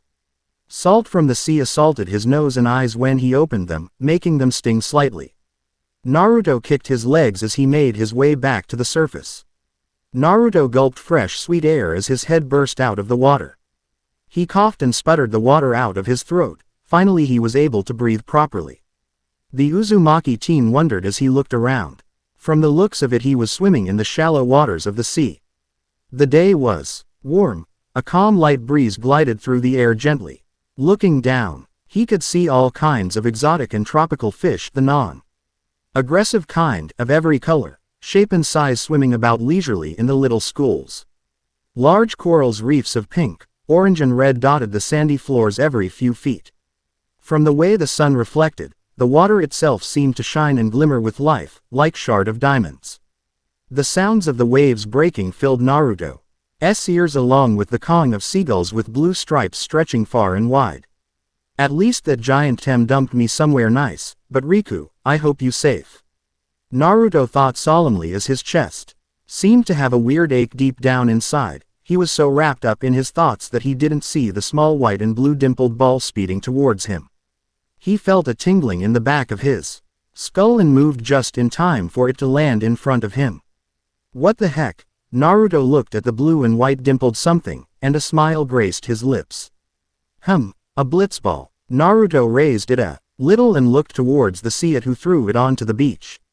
Hey, you okay? A loud voice yelled. Naruto gave a wave and smiled brightly, before diving and letting the blitzball go and stopped when he touched the sea floor. After looking up to make sure the ball was where it should be, then he shot up. It connected with his forehead and splashed out of the water, shooting into the air like a bullet. Naruto followed it promptly and with grace and speed of a true blitzball star. His body twisted and contorted in such a way that it left the people on the beach speechless.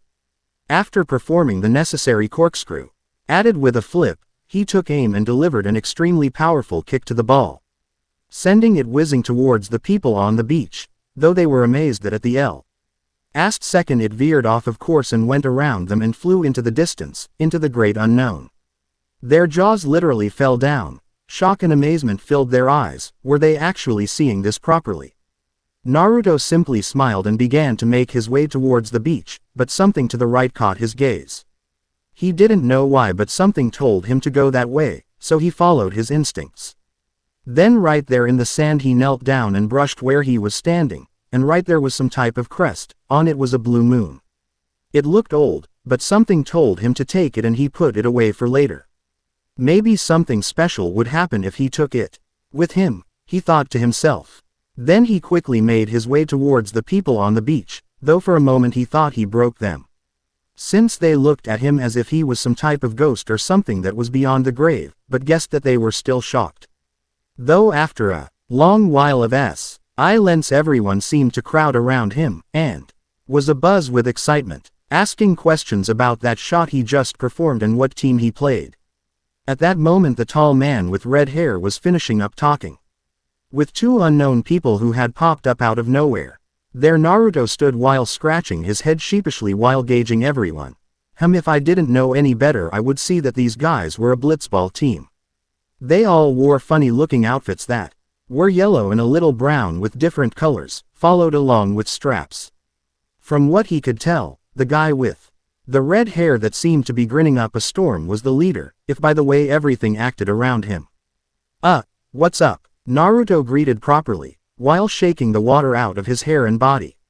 You, want to try that move one more time? He asked, still in awe and had to believe that this kid was obviously no rookie, but a veteran, a professional blitzball player. It was there that Naruto felt extremely comfortable with this bunch. Giddiness danced in his single blue eye and then one of the men threw a blitzball into the air.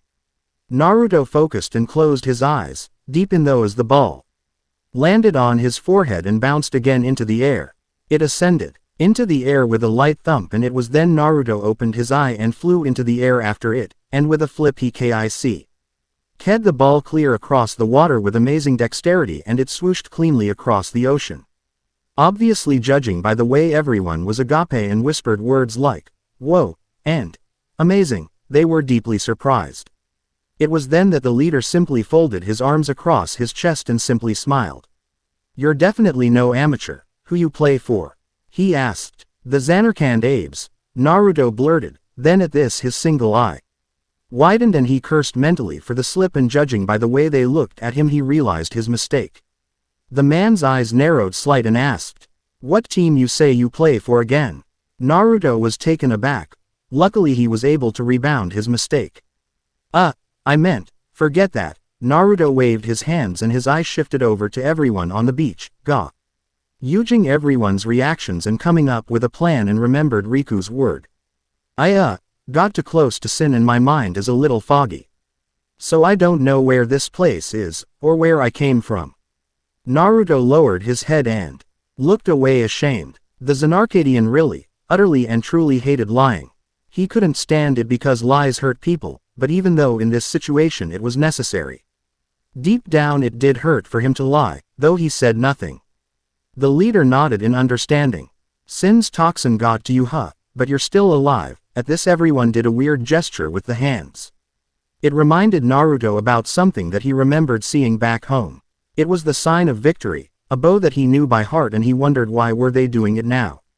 Praise be to Yevon. A thought came to the man and he slammed his fist into his palm, nodding to himself. He told his men to go back to practice while he held his hand out. Naruto did the same and they shook. "I'm Waka, coach and captain of the Besaid Aurochs Brutta." Naruto wanted to answer but felt a cramp in his stomach. A loud audible growl echoed on the shore and he blushed in embarrassment, and at this Waka asked that he was hungry and guided him down into a path. Naruto waved the guys off and followed behind Waka. The path was narrow and short, filled with a lot of trees and shrubbery. When they came to the end it broke off into a fork.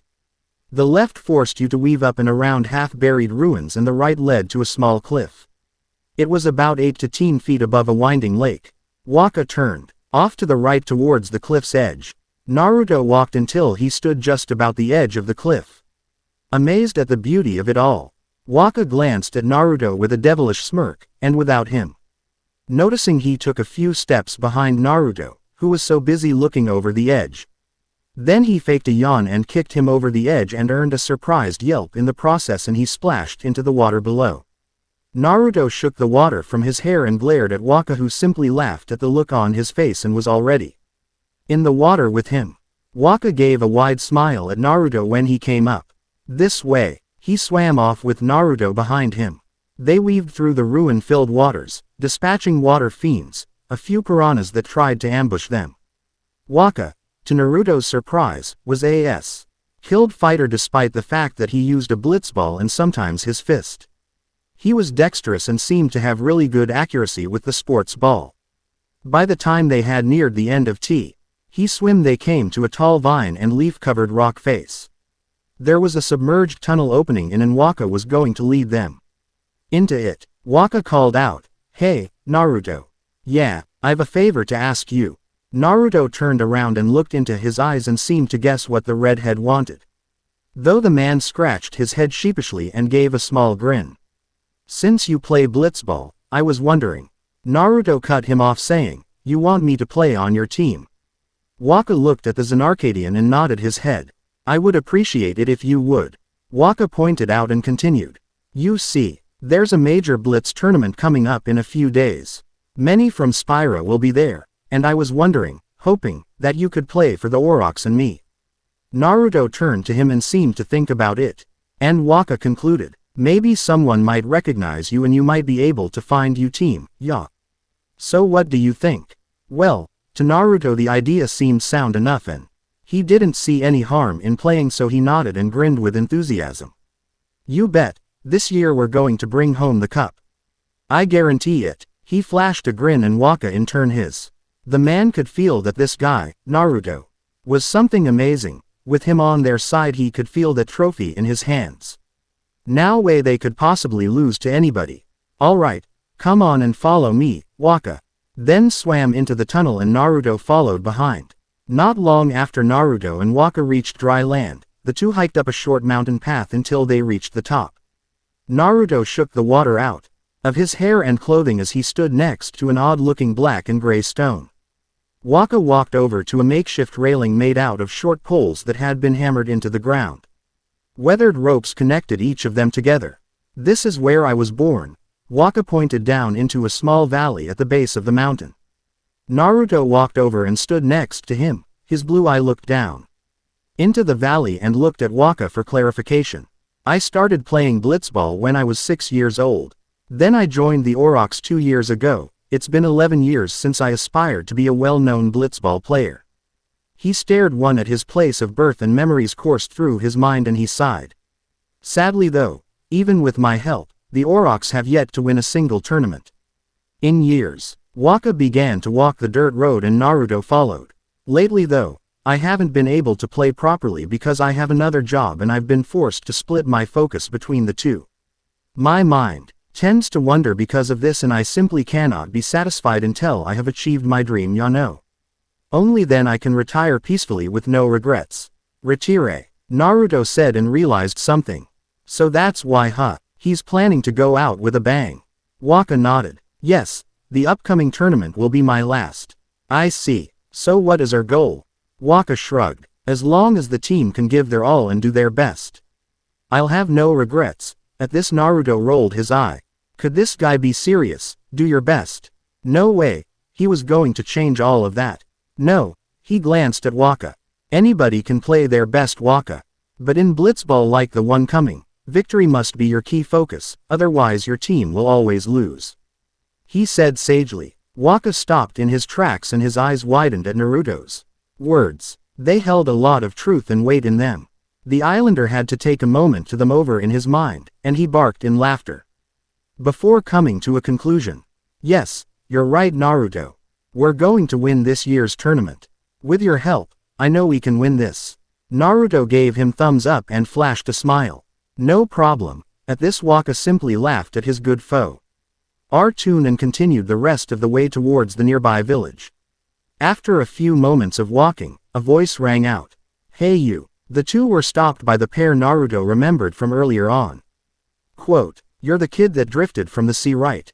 The older man asked and he nodded his head. He simply folded his arms and stated, "You two should be on your guard. Fiends have been spotted on this road lately. Make sure to get him to the village safely, Waka." Then he and his companion left them both to their thoughts. Naruto watched them as they left and looked confused as he followed Waka back home. "So, who were those guys?" "Oh, those two are Crusaders," Waka explained. "Crusaders?" Waka gave Naruto a dumbfounded look. Maybe Sin's toxin must have gotten to you real bad, ya. But don't worry, they'll come back soon, ya. If you want to know more about the Crusaders, you can visit their lodge in the village." Naruto and followed behind the red-headed islander. "Welcome to Besaid, W." Akka happily yelled as he and Naruto walked through the village entrance. Naruto looked around the village. It seemed peaceful and quiet. The kind of place you would want to live and not be so stressed out and bothered if you asked him, and yet, he could tell that it was special somehow. The huts were decorated with bright and vibrant colors. People seemed to titter as they walked to and fro the village. Broken cobblestone stretched along the street of the village that led from the village gates to the huge building on the opposite side. A loud and deep rumble resounded. Waka's wide eyes led on Naruto, who grinned sheepishly and he laughed heartily. "You must be hungry, ya." Come to my home later on and I'll prepare you something. He pointed to the middle hut on the right side of the village. And then pointed to the lodge on the opposite side. Over there is the Crusaders' lodge. Naruto was now walking up the steps of the white building he had moments ago found out from the Crusaders.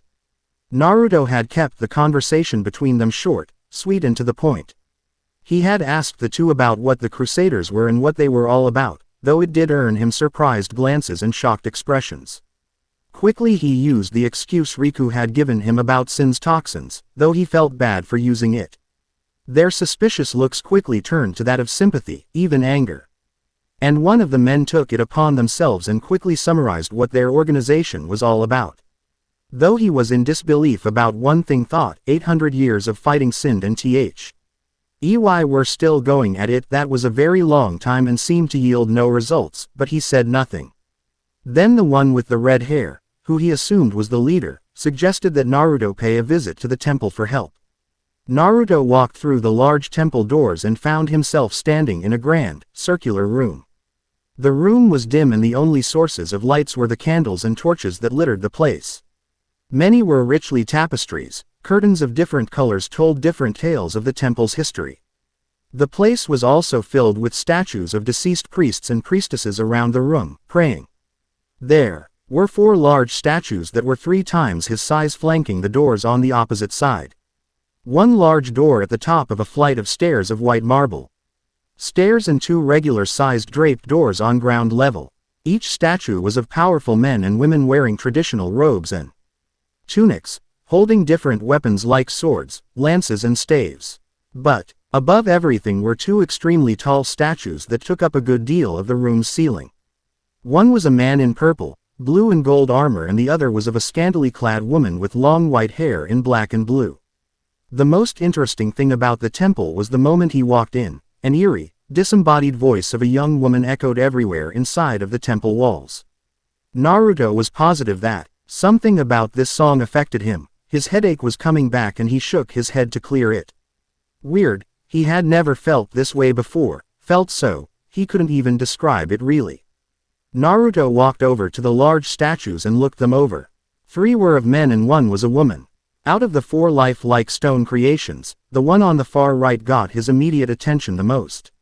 Naruto peered at the carved man's face intently.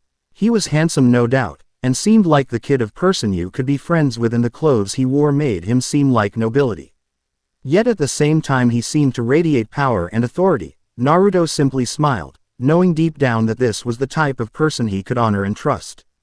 It's been 10 years, an aged voice said next to Naruto. He turned to see a bald priest in green robes striding next to him. Weathered eyes trailed over the statue and he sighed. 10 years has passed since Lord Braska became a high summoner. We only just recently received this statue for our temple, he said with a bow and looked at Naruto. What's a summoner? He asked with genuine confusion, though as the words left his mouth right pair of eyes in the temple turned to him. At that moment Naruto wished he could make himself small and hide in a hole, but he simply brought back the same story he told the Crusaders. I got to CLOs to Sin so I don't remember much of anything, sorry. There was a sudden burst of chatter filled with emotions of sympathy, shock and wonder. The priest bowed to Naruto before explaining what a summoner was. Summoners are those who practice the sacred arts. They are the only ones who can summon the omnipotent beings called Eons. The Eons were given to us by Yevon himself 1,000 years ago to combat sin. The white-haired teen was positive that he may have heard the word before, something his mother told him maybe. He wasn't too sure but he remembered the melody very well. It was sung to him as a lullaby, or whenever his mother felt sad he would do his best to sing it to her. It always seemed to make her happy, and he enjoyed her happiness. Naruto was able to grasp the general idea of what a summoner was. They were people with the ability to call on more powerful creatures to aid them in their fight against sin. Thank you enlightening me, it is well appreciated. His tone was bright and with respect. It caused the man to look at him in surprise and he nodded his head and returned the smile. Obviously the child was respectful and was of a calm nature, but for some reason he looked so strikingly familiar. The hair was strikingly similar, but it was the face that caught his attention, but before he could ask questions Naruto was gone. After a few minutes of exploring what the village had to offer, he headed over to Wakka's place. He took a quick look around and found nothing but the essentials. A small table sat in the middle, a low-sitting bed off to the side, a two-seat couch and several large baskets opposite of the bed. Wakka looked up when the flaps to his door were pushed aside and greeted Naruto with a grin. "Ah, Naruto, you're back, so tell me, how did your excursion go, ya?" Naruto shrugged and summarized all he did, and the islander simply nodded his head in acceptance. Good, but you seem tired. You should rest for a while. I prepare dinner." Wakka stood tall and went to pick up the two wicker baskets, wanting to bring in some fresh fruit for later. "Yay, now that you mention it," the Zanarkand tried to stifle a yawn, but failed miserably and stretched his arms. "I do feel alike exhausted." He made his way towards what looked like a bed. With the man's acceptance, he laid down and slowly his single eye felt heavy and he was asleep. Wakka turned away from his task after the flap of his hut blew open a second time. The same old priest Naruto had met before entered and greeted him. The two looked at each other for a moment before he spoke. "NT, you think you should go check on them?" The captain of the Aurochs shook his head and stated. "I don't think my presence is necessary." He stepped out of the hut with the old man in tow. "The others can handle things without me." "But it's already been nearly." Naruto's eyes snapped open suddenly. He sat up and wiped the sweat off of his brow. His breath came out short and haggard pants. His ND came to his head and pain throbbed inside of his skull. "Damn it, I had that dream again." Naruto slammed his fist into the bed, ran his hand through his white locks. He scanned the room expecting to see Wakka, but the hut was empty. Naruto called out to him, but got no response. Getting out of the bed, he walked out of the hut and called again. "Wakka, oi, young one." Naruto turned to a bearded middle-aged man who was crouched and petting a golden brown and white dog. "Mind keepin' it down a bit. Ye be yellin' in me ears, ya." Naruto apologized and the man gave him a questioning stare before shrugging his shoulders and asking. "So, ye be lookin' for Wakka, ya?" Naruto gave a nod. "Yeah, have you seen him?" "Aye, that I have. Can you tell me where he is?" The man pointed towards the temple. "1 priests came a few ticks ago. Both wins to the temple." The old priest looked a bit anxious. "That he did. Muse be bout de young summoner lady in training, ya." "Thank you, Mr. Naruto," said before walking towards the temple, and the man waved him off. "Anytime, lad." As soon as Naruto stepped through the doors of the temple, he found Wakka talking to a priest at the bottom step of the large flight of stairs that led up to the second floor. Wakka looked annoyed or anxious. He couldn't tell from where he was, but he came over to find out. "What's going on, Wakka?" The islander made thankful for Naruto's sudden appearance and replied. "We were discussing the apprentice summoner. It's been almost a full day since she went in and she has yet to come out." Wakka explained, pointing up the stairs. "Up there is the cloister of trails, beyond that is a room called the Chamber of Faith. The chamber is where the apprentice summoner is." "But isn't it dangerous in this Chamber of Faith?" Naruto asked. Somehow he had felt deep down that there was something, or maybe someone, waiting there for him. He couldn't explain what he felt, but it reminded him of that weird dream he had when he woke up in the sea. Something inside of him tugged him, compelled him to go. Wakka shrugged. "Not really, but there have been a few who did come out hurt in some form or way." He sipped into a thinking pose. "Though, it is unusual for an apprentice summoner to be in there for almost a day." At this the Zanarkand seemed alarmed at the news. Someone could have been stuck in here for almost a day. Was Wakka serious? That was all it took for Naruto to ascend the stairs. Halt! He was nearly to the top step when he stopped and looked back down at the priest. "The precepts of the temple," the priest yelled, but was cut off abruptly. "To hell with you precepts. Your summoner could be hurt or worse, she could die." Naruto shot back, turned and continued his way. While ignoring the outraged protests, he kicked the doors open and shut them behind him. Wakka came up after him, but when he tried to open them it wouldn't budge. It had been automatically locked behind Naruto. He pulled with all his might but it still wouldn't move. "Well, what's wrong?" the priest asked as he came up next to Wakka. "Somehow, for some reason, the cloister of trials has locked itself up." "Impossible. It never did that before." Wakka wiped the light sheen of sweat from his brow. He once again took up a thinking pose as he stood staring at the door. A thought came to him. Could it be that faith inside does not wish for us to intervene and locked it somehow? The old priest looked dumbstruck before looking at the door in confusion and wonder. Going inside of the cloister of trails was rather different for Uzumaki Naruto. He didn't know why, but for some reason, it all looked so very familiar to him. He had never been in one of these before, but it seemed familiar to him. The Che came back again at full force and he clutched his head in pain, but bared it as he searched the dead end for some type of switch or sig, anything that would allow him to pass through. But found nothing. Nada, and frankly it made him even more anxious. He had searched the entire room and still didn't find any entryway of some sort, though he did come to the idea that he should punch his way through. But decided against it. Wouldn't make any sense of bringing the whole place down and killing the summoner by mistake. Then he remembered something. He would look for some type of seal of some kind.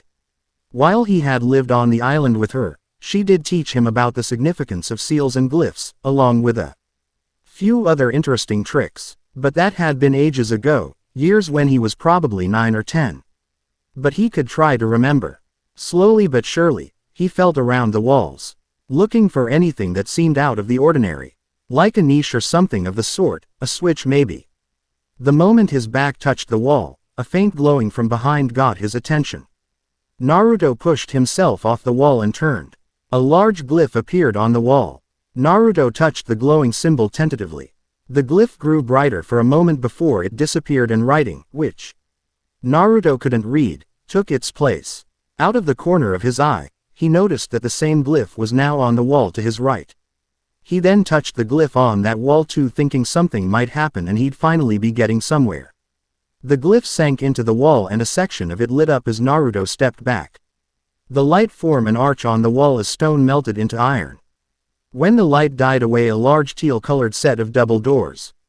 Naruto pushed them open and found a small stairway.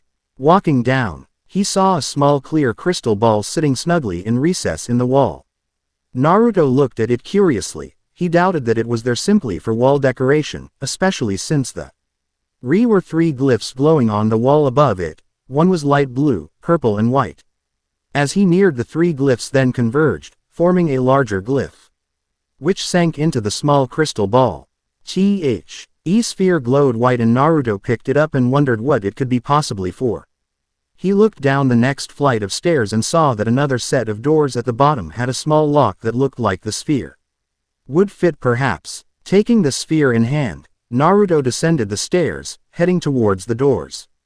Looking at the orb, he placed it into the lock. A faint glow ran up between and around the doors, and with a clicking sound could have been heard, and slowly the door swung open. Alright, since I seriously don't want to write this all out, and since those who played the game know what happens, I'll skip the running around getting spheres and opening doors part of the trial. From there Naruto began his tedious task of moving back and forth, having a good understanding of what he was supposed to do.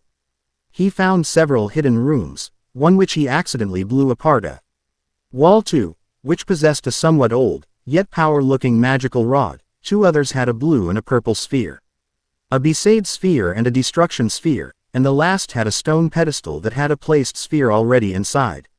Either the person who built this place was an absolute genius, or they just simply went out of their way to try and kill me with the effort. Naruto berated mentally, praying he wouldn't have to go through any more than he need to go through. He was fairly annoyed. Whoever built this place must either was a genius or had some type of weird twisted sense of humor. His muscles ached and his headache seemed to pound dangerously inside of his brain, and it seemed like the closer he got to his destination, the worse it got. Naruto growled as he gave another push and the pedestal fell into sync with the floor panel.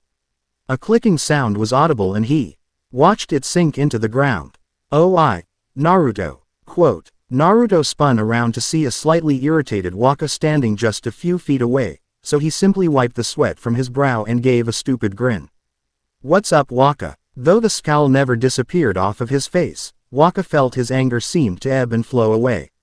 Hard as he might, he just couldn't seem to get mad at him, so with a sigh he simply stated, "Do you know how many rules you just broke just by coming down here?" Only summoners, apprentice summoners and guardians are allowed down here. Wakka suddenly gave the Zanarkadian boy a look that simply made him wince and shouted. You just ignored 1,000 years worth of tradition. I'm sorry Wakka, but could you expect me to do? How can you leave a woman in this place for almost a whole day, knowing full well the risks and dangers of this place? Naruto shot back. You wouldn't have me stand there outside and do nothing if it can't be helped, do you? It shouldn't take a day to finish something like this, right? Naruto asked, his voice laced with worry and concern. The islander was slightly surprised by the way he placed the words. True, the trials were known to be dangerous. Heck, even to the most skilled of summoners, but maybe he was right, just thinking about it he felt this terrible pain in his chest. The way he spoke, his optimistic and bright personality, he reminded him so much of his late brother Chappu that it was starting to scare him. Heck, if the look wasn't enough, it was definitely the attitude that killed it. Pushing the thought away and the oncoming tears away, he simply sighed and agreed. Yes, you're right Naruto, but there are already 2 guardians there. I just want to make sure that she's okay, that's all I want Wakka, please. Naruto begged and the older man sighed in defeat. He moved next to Naruto on the stone that lit up in a circle of red and yellow rug with intricate black designs. Fine then, since I am a guardian after all, I will take care of my responsibility. All right Naruto, he replied in a soft tone and wanting to ease his mind. The boy simply gave a bright grin and nodded, and then a thought came to him. So you're a guardian, huh? Is this the other responsibility you were talking about earlier? Yay, this is it, Wakka sighed out, while scratching the back of his head. It's my duty to be the Lady Summoner's guardian. But after this year's tournament I will be her full-time guardian. Soon we will go on a pilgrimage to end Sin's tyranny. As a guardian, it is my sworn duty to protect my summoner with my life. That is the code of a guardian. Naruto whistled slightly. It was a very steep code, but sounded honorable enough. The cause was just, of course, so why wouldn't it be, though another question came to mind. You mentioned 2 other guardians. What are they like? At this Wakka simply scratched the back of his head. Well, the first one is a black mage and she's really strong, but she can get scary and she has a short fuse. The elevator that they were on suddenly came to a stop. And the other one, that sounded interesting enough, maybe he could learn a thing or two from this black mage. He always wanted to try his hand at magic. He had wanted his mom to teach him, but he failed miserably, so his mother taught him everything she knew about ninjutsu. Though he didn't find the harm of broadening his perspectives as it already was. The other one. Wakka scratched his cheek and hummed as he led Naruto through a torch-lit corridor. Being down here seemed to make his mind feel like bursting open. But he did his best to hold back a yelp or a cry of pain. Well, I can't say much about him. He is very reclusive and hardly says any more than 2 or 3 words at a time. But what he lacks in sociability, he makes up for in fighting capability. So he's strong. Wakka nodded. Very. Naruto seemed to beam at the idea while Wakka was beginning to look apprehensive as they neared the end of the hall. Though, I believe they won't take you too kindly to you being here. Naruto simply shrugged. It wasn't like they could kill him for caring, right? At the moment they walked into a large circular chamber and Naruto's eyes widened. This place looked so oddly familiar. It screamed familiarity, but he couldn't place where on Spira he had seen this place.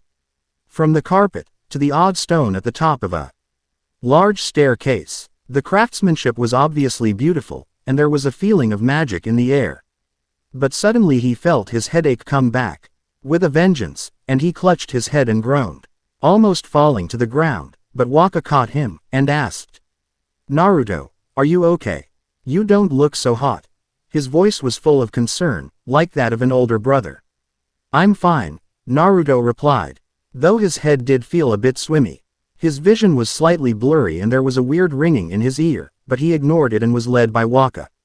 Wiping the sweat from his brow, he forced a smile and walked with Wakka through the doors. Her skin was very pale, and she seemed to wear a lot of makeup on her face. But Naruto didn't see the need for it, but decided to not question her about it. Her hair was tied up in a knot with long braids dangling from it with a few colorful beads on the bottom of each braid. Naruto noted her red eyes as they seemed to burn with intensity. And they seemed so cold for such an extremely attractive woman. What could have made such beautiful eyes be so cold and so distant? What do you think you are doing here? Didn't think we'd be able to handle it. Came the cold and harsh voice of Lulu. If it wasn't her voice that almost scarred him, it was her sharp and cold tone that hit the nail on the head. Wakka winced and began to scratch his head sheepishly, doing his best to form a coherent sentence. No, it's well. The black mage strode forward and glared. Wakka jabbed his rib slightly into Naruto's side. Talking through the side of his lips, he said in a whisper. See, I told you she gets mad easily. Naruto watched as those cold red eyes seemed to stare him eye to eye. It took him his hardest to not look away, wishing he could hide in the smallest corner, and yet the Zanarkadian found them so interesting, and yet he saw something familiar in them. The she looked at him with cold disdain, reminded him how he was like when his mom died. Could she have lost a loved one perhaps, though he was brought out of his reverie by the way her eyes looked deeply into his visible blue eye. The way her eyes seemed to gauge him and look him over. He tried to fight it, but his cheeks betrayed him and his cheeks flustered in embarrassment, and by the way she looked at him. Yevon knows he did his best to hide it somehow, but to him she felt like she was mentally peeling away the clothing and stripping him naked before her. The very thought made his cheeks burn a bright red, causing him to turn and avoid her gaze. Wakka noted this and simply shook his head. Lulu simply squinted her eyes to get a better look at him, though she did notice his cheeks were very red. But she couldn't help and think in the lighting, he looked very much like someone she knew, and she frowned at the idea. She shook her head, not being able to come to grips that she actually thought such a thing. Damn, for a second I thought he was. As the summoner, all right? Naruto quickly asked. He couldn't have thought of anything else to say, he felt embarrassed. But the way she stared at him made him nervous, and he had to say something. Thank goodness he found his tongue. Or else he might have said something stupid and out of the way, and that would have been very bad. Who are you? She asked. Before Naruto could answer her question, a noise emitted in the room. All eyes turned up to the door that led to the Chamber of Faith. The door slid up and a lone figure slowly stumbled out of the chamber beyond. The person was using the wall to support herself as she stepped further. Her breath came out in short and fast pants. She looked very weak as sweat cascaded down her tanned skin, and her indigo-colored hair clung to her forehead. She ran a shack, hand through her hair as she looked down at the small group with tired pale eyes. Naruto looked up at the new arrival and felt his froze on the spot. The teen was never one to stare at women since he found the gesture very rude. But he just couldn't help himself. He felt his cheeks burned again. Kami, he had to learn how to stop blushing so vehemently, how embarrassing. He swallowed when he realized something was wrong, very, very wrong. The girl took a wobbly step down the stairs before her exhaustion got the better of her and was about to fall. Wakka, Lulu and Kimari made moves to catch her before she got hurt. But they were greatly surprised by a blur of white shot past them, up the stairs. Before anyone knew it, the girl was safely in Naruto's arms. To their surprise, the young woman blinked and looked at her rescuer, and her mismatched eyes widened in surprise and her cheeks tinged instantly with red. Wakka and Lulu felt their jaws drop. No way was a normal person supposed to move that fast. They didn't even see him move, let alone act so quickly. Noticing the odd silence, he quickly righted her on her feet and coughed in his fist. The Ronso stepped up next to her in case there was another fainting spell, though Naruto simply gave a bow and stepped down in respect, making sure to do his best to avoid eye contact, lest he may have stuttered stupidly in front of her. I'm glad you are well, Lady Summoner, he quickly said, took another bow and took his place next to Wakka, who looked at him like he had grown a second head. The man had already made up his mind to definitely ask how he performed such a feat. He was positive he moved as fast as Kimari, if not faster.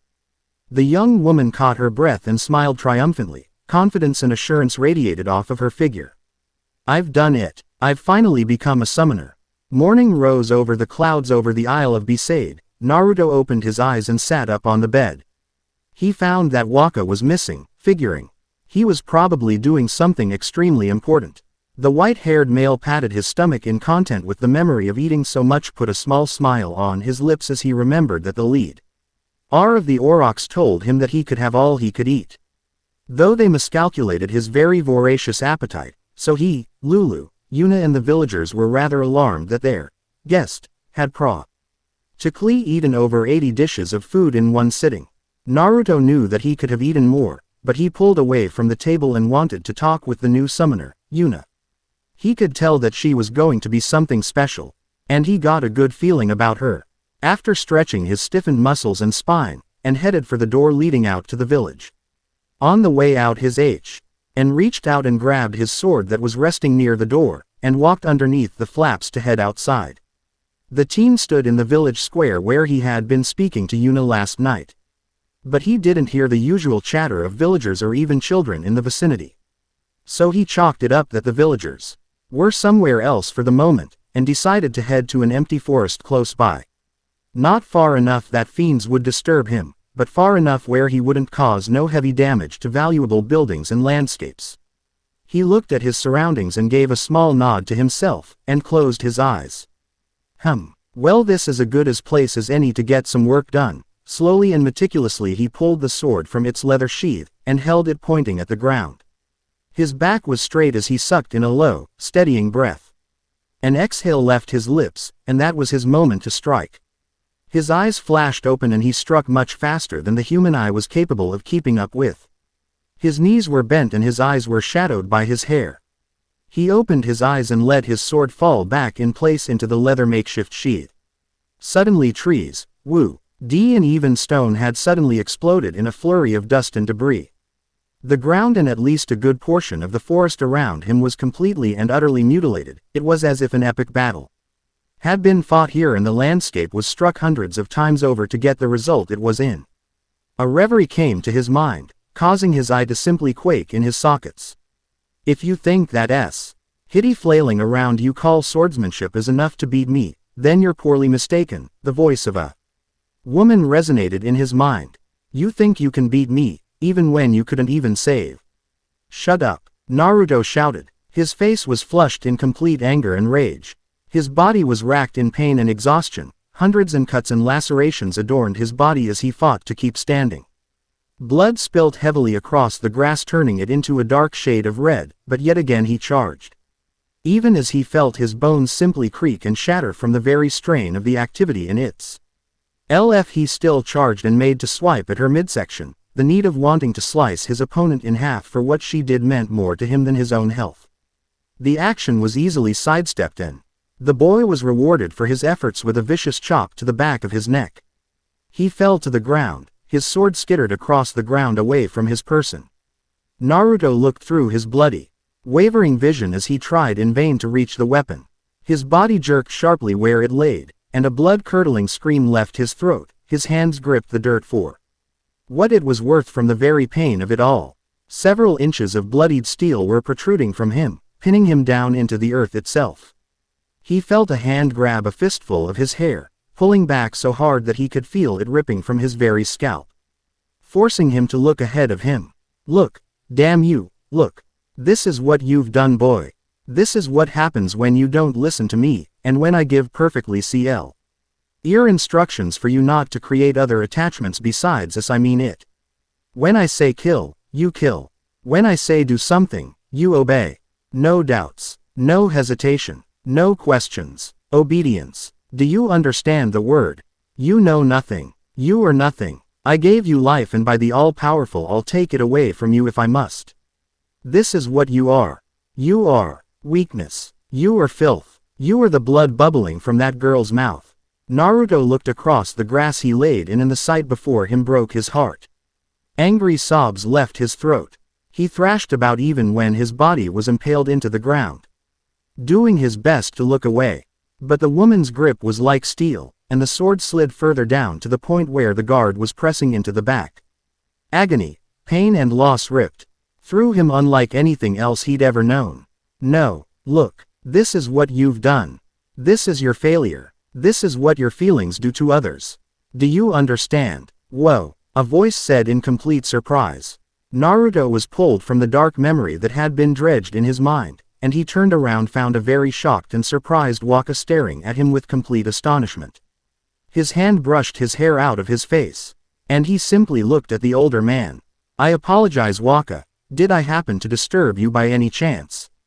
Waka shook his head. "No brudda, nothing like that. But, did you do all of this? So what were you before you became a blitzer?" he asked in pure awe and curiosity. Naruto gave a nod. "Yay, I needed to get some exercise done before we left to go on our little adventure. And I was trained as a shinobi before I became a blitzer." He brushed some dirt off of his shoulder and began to stretch his cramped muscles again. Using that technique was mainly designed for the use of a katana. And since he didn't have one at the moment, it wasn't as powerful as he had intended it to be. "Shinobi's, huh?" Waka tapped his chin and seemed to nod his head in acknowledgement. "Never heard of that before. But you must be something extraordinary with a sword. Where you come from, ya?" Waka moved towards Naruto, who simply shrugged. "You have no idea." Naruto thought and nodded, but remembered to ask. "So, where are we headed for exactly?" "Oh, well, first we're going on a boat to get to Kilika. There Yuna will pray to the faith to achieve her Eon. From there we'll go to Luca, and I hope we can find somebody that know or recognize you there. Sounds good, ya?" "I suppose so," he said to himself. The idea in itself was pretty sound, and it was better being sticking around in a place where nobody knew him. Besides that, he was up for a little adventure. He followed the islander back into the village, in front of the temple. "So, who are we waiting for exactly?" "Yuna. She'll be out in a few minutes," Lulu spoke, coming up from behind him. She realized that his eyes were staring at her intently, and a very big smile came to his lips. "Is something the matter, Naruto?"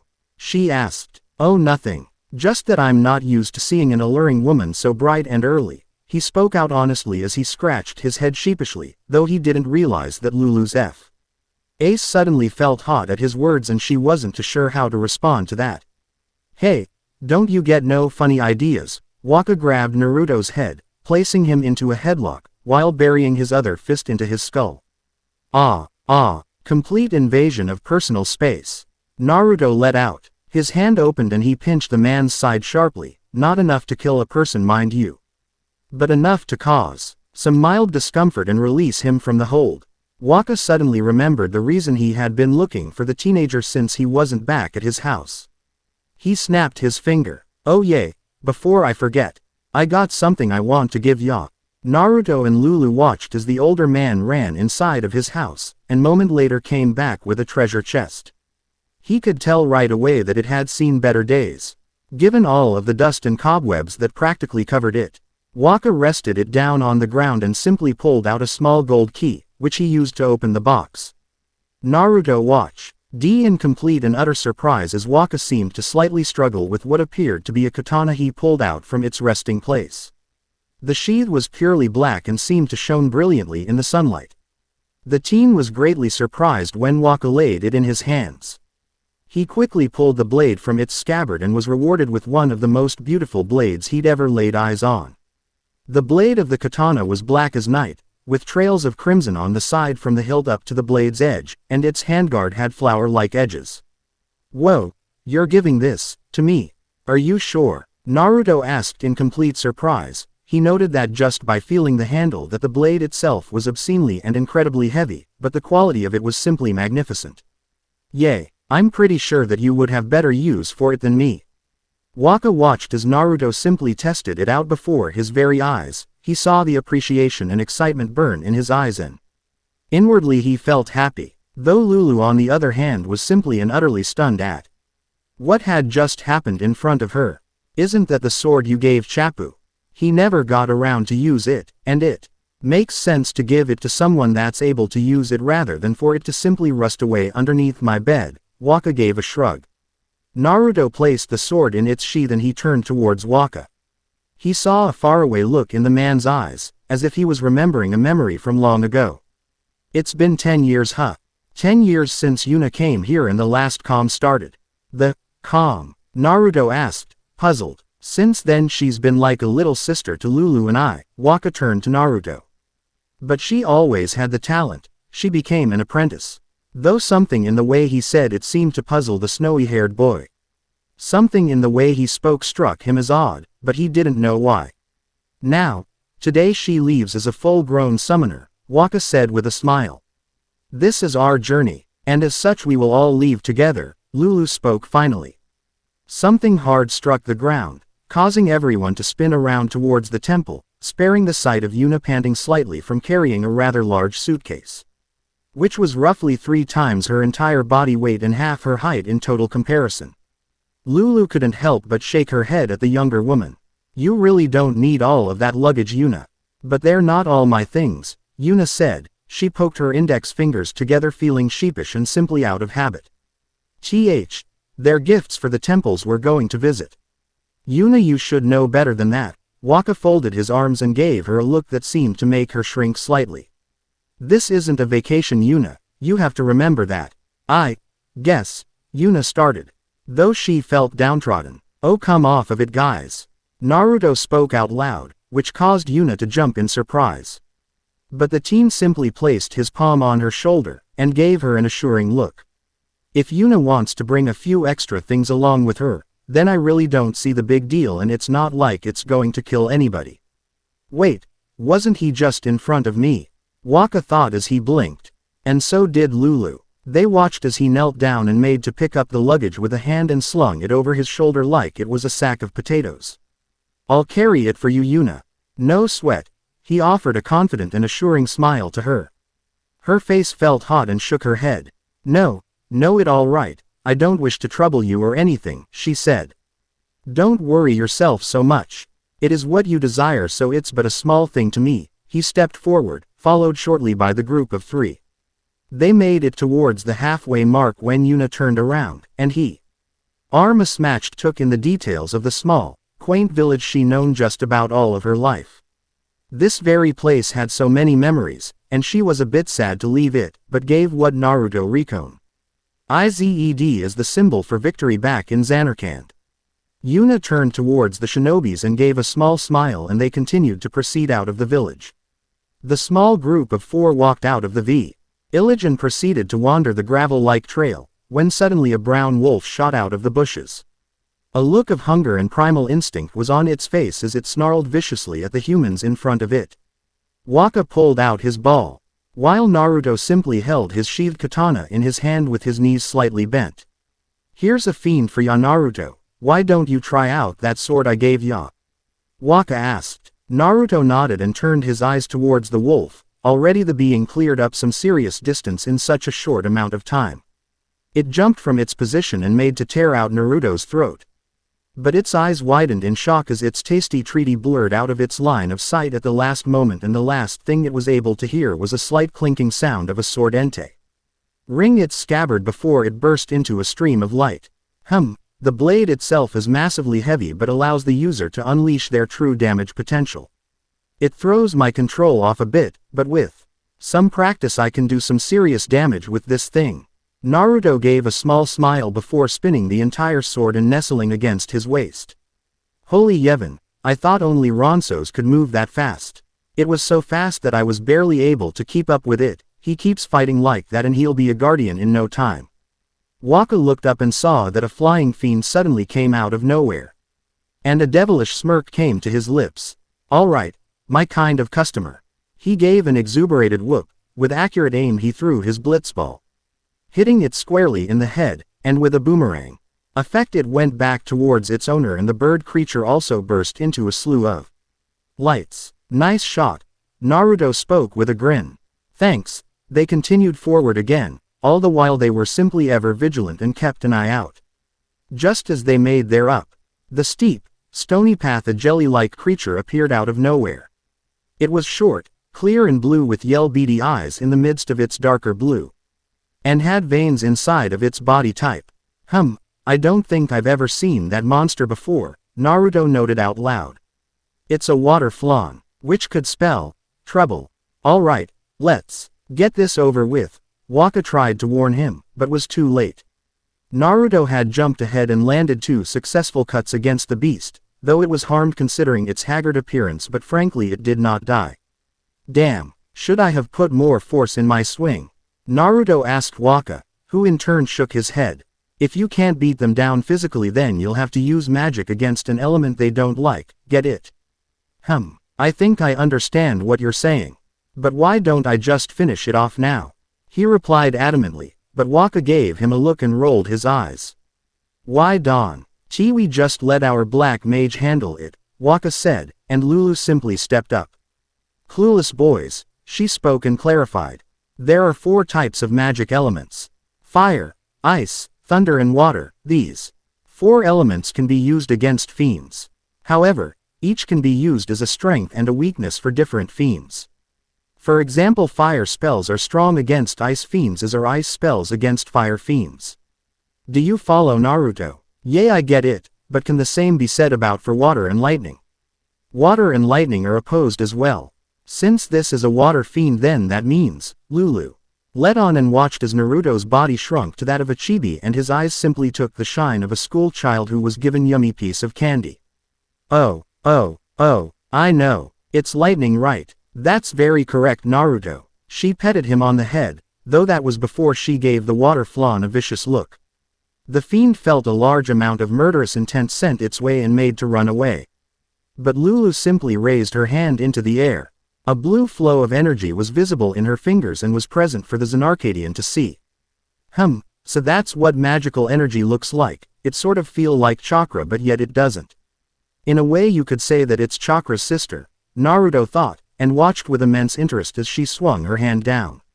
A medium-sized lightning bolt came down from the sky and struck the fiend before it was able to jump into the bushes, instantly turning into a flash of lights. Now that was just awesome, Naruto said. A smirk came to the lips of Lulu and she dusted her dress off. Her braids delicately spilled over her shoulder blades as she looked behind her.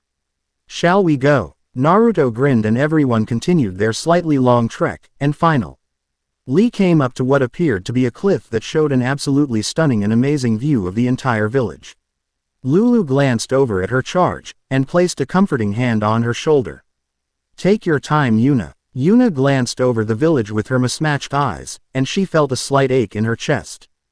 Deep down she felt that she was going to miss the very place that she called home, She took a steadying breath and took one final look before she turned to Waka, who asked, Are you all right? Yuna gave a small nod. Lulu pressed her hands on the younger woman's shoulder and led her to the away. Naruto took one final look at the village before he spun around and found that Waka was on his knees in front of a rather large stone with 3 green stones in separate places as he placed the bag down next to him. He scratched the back of his head and asked, So, what's going on? It's an ancient custom. People leaving the island pray here for a safe trip or journey, Waka said on his knees in front of the stone. And a look of sadness came over his face. Chappu didn't pray that day, said he'd miss his boat. He watched as Lulu, Yuna and Waka performed the motion with their arms before bowing down. The snowy-haired teen simply shrugged and performed the same motions as did the others, believing that it would have been disrespectful otherwise had he not done so. Though Waka, Yuna and Lulu were curious when he pulled a piece of paper from his coat pocket, and nicked his thumb on his canine. He pressed it against the paper with his eyes closed in concentration, and NT symbols and kanjis magically began to appear. His eyes widened and he held the paper over Yuna's suitcase and shouted, Seal. The command slightly surprised everyone, and right before their very eyes, her suitcase disappeared in a plume of smoke. The paper that Naruto held in his hand rolled up automatically and he simply tied a ribbon around the middle, and fastened it and put away in his coat pocket. See, what did I tell ya, Yuna? No worries, right? Lulu isn't the only one who knows a few tricks. Naruto grinned with his hands behind his head. Yuna gave him a surprised glance before looking at Lulu, who gave him puzzled look before shaking her head. She would ask him about it once they set sail. Waka, seeing that everyone was ready, simply shrugged his shoulders, chalking it up to another of his shinobi's secrets. All right, while we got daylight, let's go. The group left the large monument and continued on down the path, which was the quickest way of getting to the beach. All the while, Naruto simply took in the nature of everything that was around him, enjoying everything seemed to look so absolutely green and lush. Though he looked up and seemed surprised. Above him were what appeared to be metallic ruins of old, if by the indication of moss and rust was a pure sign. He followed it despite the fact that the others were much farther ahead of him, and something seemed to catch his eye. It looked to be a blue panel. The markings were a bit familiar to him. Not exactly the same symbols, but the writing style was very familiar, but he couldn't make anything of it, so he left it alone. Damn. He jogged down the path and underneath the metal structure, when suddenly he felt something grab his attention. A familiar tingling sensation came from the back of his skull, and forced him to look up to see a blue, giant, furry monster display acrobatic capabilities that were beyond anything human and seemed to land in front of him on its hands and feet. The creature looked at him with utter anger and something raw, something primal. He saw its claws dig through the very earth itself and gave the white-haired teen a ferocious animalistic roar. Naruto noted that it was at least 8 or 9 feet tall in height alone, with white hair tied in a small ponytail flowing down his back. On his forehead was a horn that appeared to have the tip of it either broken or cut off. The beast also had white hair on its chin, forming a small goatee with braids folded up to make a thick braid on both sides of his head, and a yellow necklace around his neck. He had on black straps on his chest with a skull on the center and was dressed rather weirdly in Naruto's opinion, but he didn't seem to voice it, especially when he saw it pull out a large battle javelin, and took an unfamiliar stance that put him on edge. Though the grip on his scabbard tightened considerably when he disappeared out of sight, only to appear moments later at its unprotected back, ready and willing to deal a blow that would have rendered his weapon arm useless. But it dodged skillfully, though not before losing bits of his hair from a slice that had been meant for his head. It drew his javelin back and moved in a circular motion, wanting to knock both sword and sheath out of his hand or simply shake his sword arm a bit. The beast was simply and utterly surprised. He could feel the javelin in his hand trembling when both weapons clashed so violently against one another. It swung counterclockwise, causing Naruto to block and skid back several paces. But it didn't stop him from closing the distance between them, even though his enemy was obviously trying to get him to give him some room to maneuver his polearm weapon. Though what he hadn't expected was for Naruto to be so tenacious and relentless in his attack. And as far as he remembered, he'd never seen a human this fierce.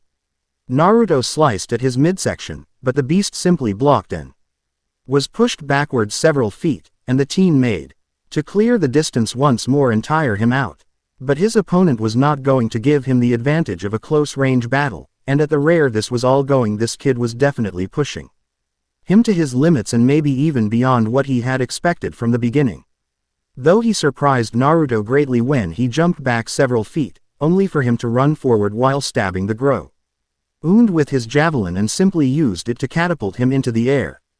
Naruto looked up and flared before sheathing his sword and bending his knees for what was to come. The beast closed the distance between them and his javelin glinted evilly as it made skewer his opponent, but again he'd been caught off guard. An unknown had occurred and the blue-furred monster couldn't help but be surprised once again. Right at the last moment he had made to stab Naruto, he used the power he'd built from unsheathing his sword and his knees to cushion the recoil, the damage that was meant for him. The most harm that was done was that the action simply caused the young man to sink several inches into the ground, and a shockwave hit the area. Not once did his sword arm waver or falter from the strain, or even when he felt himself get pushed into the ground. Though the same couldn't have been said for his opponent, as Naruto was able to land a vicious kick into his midsection, which was enough to lift the blue monster up into the air and smash against the mountainside. Debris and rocks shook from the place as he landed on all fours, shaking his head to clear his thoughts. It felt that nothing inside of him was broken, though calculated that a blow like that against a normal person would have killed them the moment they had hit the ground from the height he had fell from. A slight whirring sound caught its attention and its eyes widened and he leapt out of the way, just in time to avoid the whipped air blade projectile that had been sent his way. Though not before it cleaved beautifully through a part of the metallic ruin like a hot knife through butter, leaving a huge gash where it laid. Naruto cursed himself for missing and had intended for it to sever his weapon arm off in one swift go. Naruto took the time to rush in, his eyes dead serious and his grip on the katana held.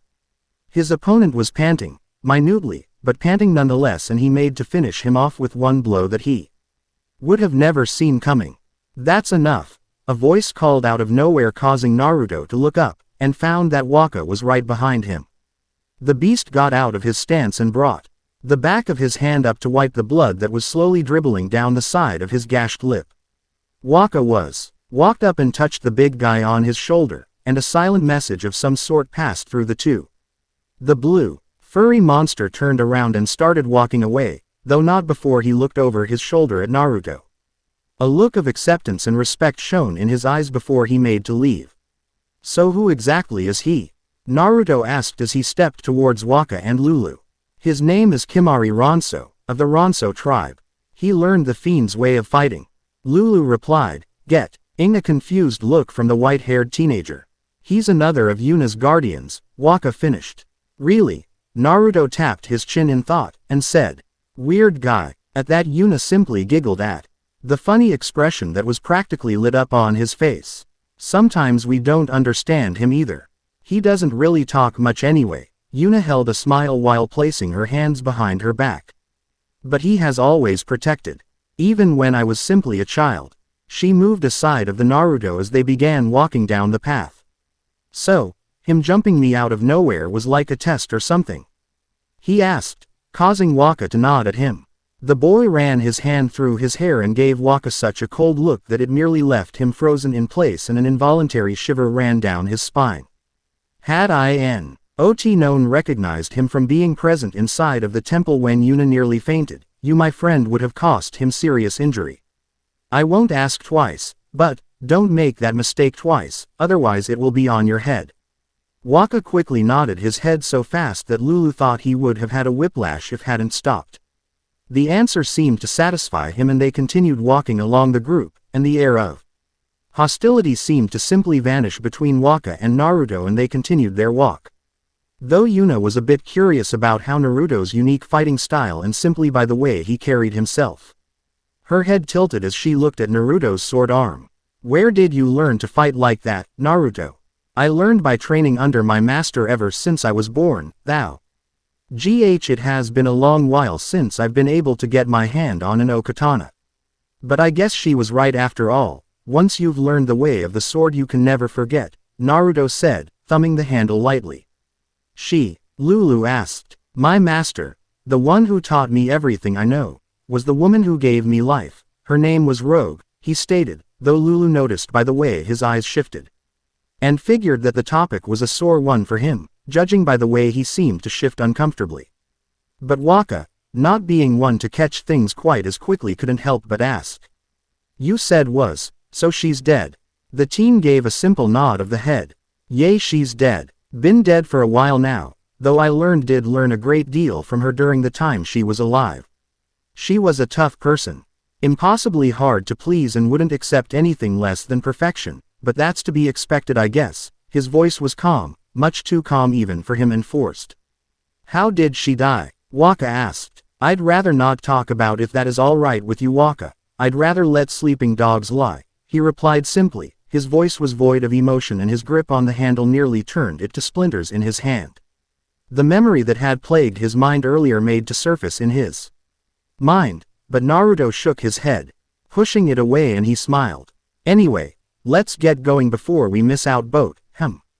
They turned back towards the path, and came up what appeared to be three separate, connecting bridges that lead across a vast and beautiful waterfall.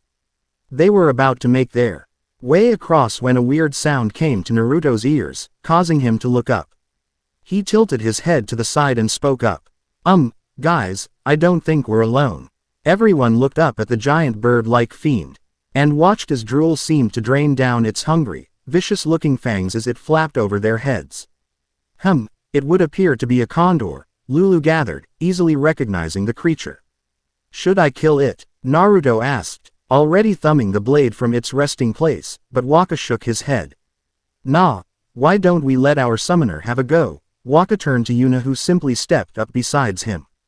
"Well, Yuna, the show's all yours. Now, why don't you show us your style? Let's see what your training has taught you," Lulu encouraged. "Okay." Yuna straightened her shoulders, and drew her staff. But Naruto felt a bit uneasy to leave such a huge threat to the younger woman, and he made to take care of it himself. But Waka placed a hand on his shoulder and shook his head. "Just watch, Yuna's got this." Yuna gave a nod and stepped in front of everyone, and watched as the condor gave a terrifying shriek. But the young woman remained unmoved, and she gave a final look at Naruto. Before a surge of confidence welled up inside of her. "Father, guide and give me strength." Yuna held her staff in the back of one of her hands, and gradually 4 green spheres of light from a seal that appeared underneath her feet and slammed into the sky. Instantly a booming sound was heard, and a small object rocketed out of the air and rocketed towards Yuna. It spun at the last moment and spread its wings before touching the ground in a slide. The Eon stopped next to Yuna, who simply ran her hand through its mane of red hair, and he instantly recognized it as the bird-like creature that she had summoned yesterday. Gently she asked, "Please, fight for us." It gave a nod and stood in front of her protectively, and gave a screech that seemed to intimidate the condor, but it wasn't enough to cause the fiend to turn tail. Instead it seemed to provoke it all the less. It zipped through the air and made to peck its eyes out, but Valifor flew around and dodged the hit entirely. Though not before it slammed its talon-like feet across the condor's face with its razor-sharp talons, which were definitely not just for foot decorations. Valifor screeched, and like the wind maneuvered easily and swiftly across its blind spot and seemed to motion its wings at its enemy. The action caused an invisible force of wind to slam directly into its back, causing it to fall to the floor. It tried to, but another pained screech left its throat as Valifor had sliced easily through one its wings, handicapping the being from flying and causing blood to splash across the ground. The fiend realized how close it was to the summoner, and even though it couldn't fly, it didn't mean that it was useless altogether. It reared its head back and made to bite at her, but just like that it simply froze in place. Yuna saw that its face was morphed in a mixture of pain and horror as it turned into a plume of lights. She looked up and saw that Naruto was several inches from where the condor was, and he promptly placed his sword away and gave Yuna a smile. "That was really something, Yuna, though I hope you don't mind me interfering at the last moment." Yuna shook her head, and she too smiled, albeit a bit shyly. "No, not at all, and I thank you for saving me." She looked at her summon and gave a small thank you, causing Valifor to nod and disappear into the unknown. The blue-eyed teen simply laughed sheepishly as he scratched the back of his head. "Aw shucks, Yuna, if you keep talking like that you're going to make me blush." Yay, blush all you want while we walk." Waka gripped Naruto in a headlock, while burying his fist into his skull again. A large grin was on the older man's face. "Dude, get your pit out of my face. I was just giving Yuna a compliment," Naruto complained as he was pulled away by Waka. Yuna felt her face grow hot as she smiled shyly, and Lulu couldn't help but shake her head at his antics. He finally got himself free from Waka's headlock, only to come face to face with another condor that came out of nowhere. Another one, huh?" Waka mused to himself while pulling his ball out its confine. "Looks like I'm up. So what are you going to do?" Naruto asked, not at all drawing his sword at the large creature. "I got something special for you." Waka's hands took on a small glow and he tossed his ball at the condor with all of his might. The blow wasn't out to kill it like it did the other bird fiend from earlier, but the end result was that smoke seemed to cover its eyes, effectively blinding it in the process, since it tried to strike at Naruto but he easily sidestepped the thing. "It's my dark strike attack. It blinds my enemies for a while by the moment it makes contact with my opponent," Waka said with a smile. "Well then, guess it's my turn now." Naruto steadied himself on one hand and began to rotate, while at the same time gaining speed and power. Kicking up dust in the process, he looked at the condor that was still aimlessly hitting pure air. Not at all was it aware of its impending demise. Finally he stopped gathering power, and spun one final time before shouting, "Rankyaku!" A large air blade projectile shot out as from his leg and smashed into the condor's wing, slicing cleanly through flesh and bone and sending it smashing into the ground. Seeing his opponent felled, he made a single seal and sucked in a huge breath. "Kaden. Gokaku no Jutsu." Naruto formed a ring with his thumb and index finger, and blew heavily through it, causing him to spew out a very large fireball at his enemy. The condor turned in time to roar in pain as it was enveloped in a giant plume of flames, and in a miniature explosion. "Whoa!" Waka shouted out loud, nearly being blown away from the very force since he was the closest. Multicolored lights flew into the air, and the teen finally let up on the giant fireball and brushed himself with a slight frown. You would think that I would forget a technique like that after all these years. I guess Rogue was right after all. What, in dear Yevon, was that? Lulu walked up to him. That was as powerful as one of my more advanced fire spells. Oh, well, that was just a basic ninjutsu technique. Nothing to get so worked up about, Naruto shrugged. Yuna seemed to purse her lips, and tilted her head to the side in a rather cute and childish manner. Ninjutsu. Yay. Though the basic term would be ninja techniques. Though the short end of it is that allows the user to do something that they normally wouldn't be capable of by using chakra. It's a bit complicated to explain really, and hold still, I have a few more left in my head somewhere. You have more, Waka all but shouted, his eyes nearly bulged out of their sockets at the small claim. He knew the guy was strong. In his right, considering he was able to gain Kimari's respect, but if what he said was true, then they had a really valuable asset on their hands. Well, yay, but to be honest, I had hoped I would have forgotten how to use them. But I guess when you're placed in a sticky situation, some things just seem to come back to you, I suppose. Why did you want to forget? Lulu asked. Because people look at you funny like a freak when you perform feats that aren't classed or considered normal in their eyes, and the more serious ones that I remember were capable of large heavy damage to the landscape and were known to seriously injure other people. So I just only resorted to using them when nobody was around, or when I'm fighting one of the more tougher and nastier garden variety fiends. Naruto looked awe. Why, with another shrug, and the group slowly continued their journey to the boat. Yuna felt deep down inside that there was more to his words than he was truly letting on, but she couldn't help but feel worried about. She didn't know why she felt so strongly about this, but she was just really worried about him. Yuna didn't like to see people sad, and something inside of her yearning to help him. She wanted the opportunity to get to know him more deeply. After several more minutes of walking along the sandy path, that was an indication that they were getting much closer to their destination. Why? Una was greeted by the farewells and goodbyes that came from the village's children and the majorities of the elders. Waka, Lulu and Kimari weren't too far behind from her, but the snow-haired male couldn't help but feel that someone was calling him. He turned around and was greeted by a man. On his back was a fairly large green and brown backpack. Hey, you're going traveling with Lady Yuna, right? I suppose so, but why did you ask? Quote, well, since you're going to be accompanying Lady Yuna, I'd be honored if you would be able to give her these supplies I was able to gather. It's not much, but it's the thought that counts, right? The man pressed the pack into his fingers, and finished. I want to help Lady Yuna. Even I am not able to fight by her side, I feel like I can count on you to fight in my stead.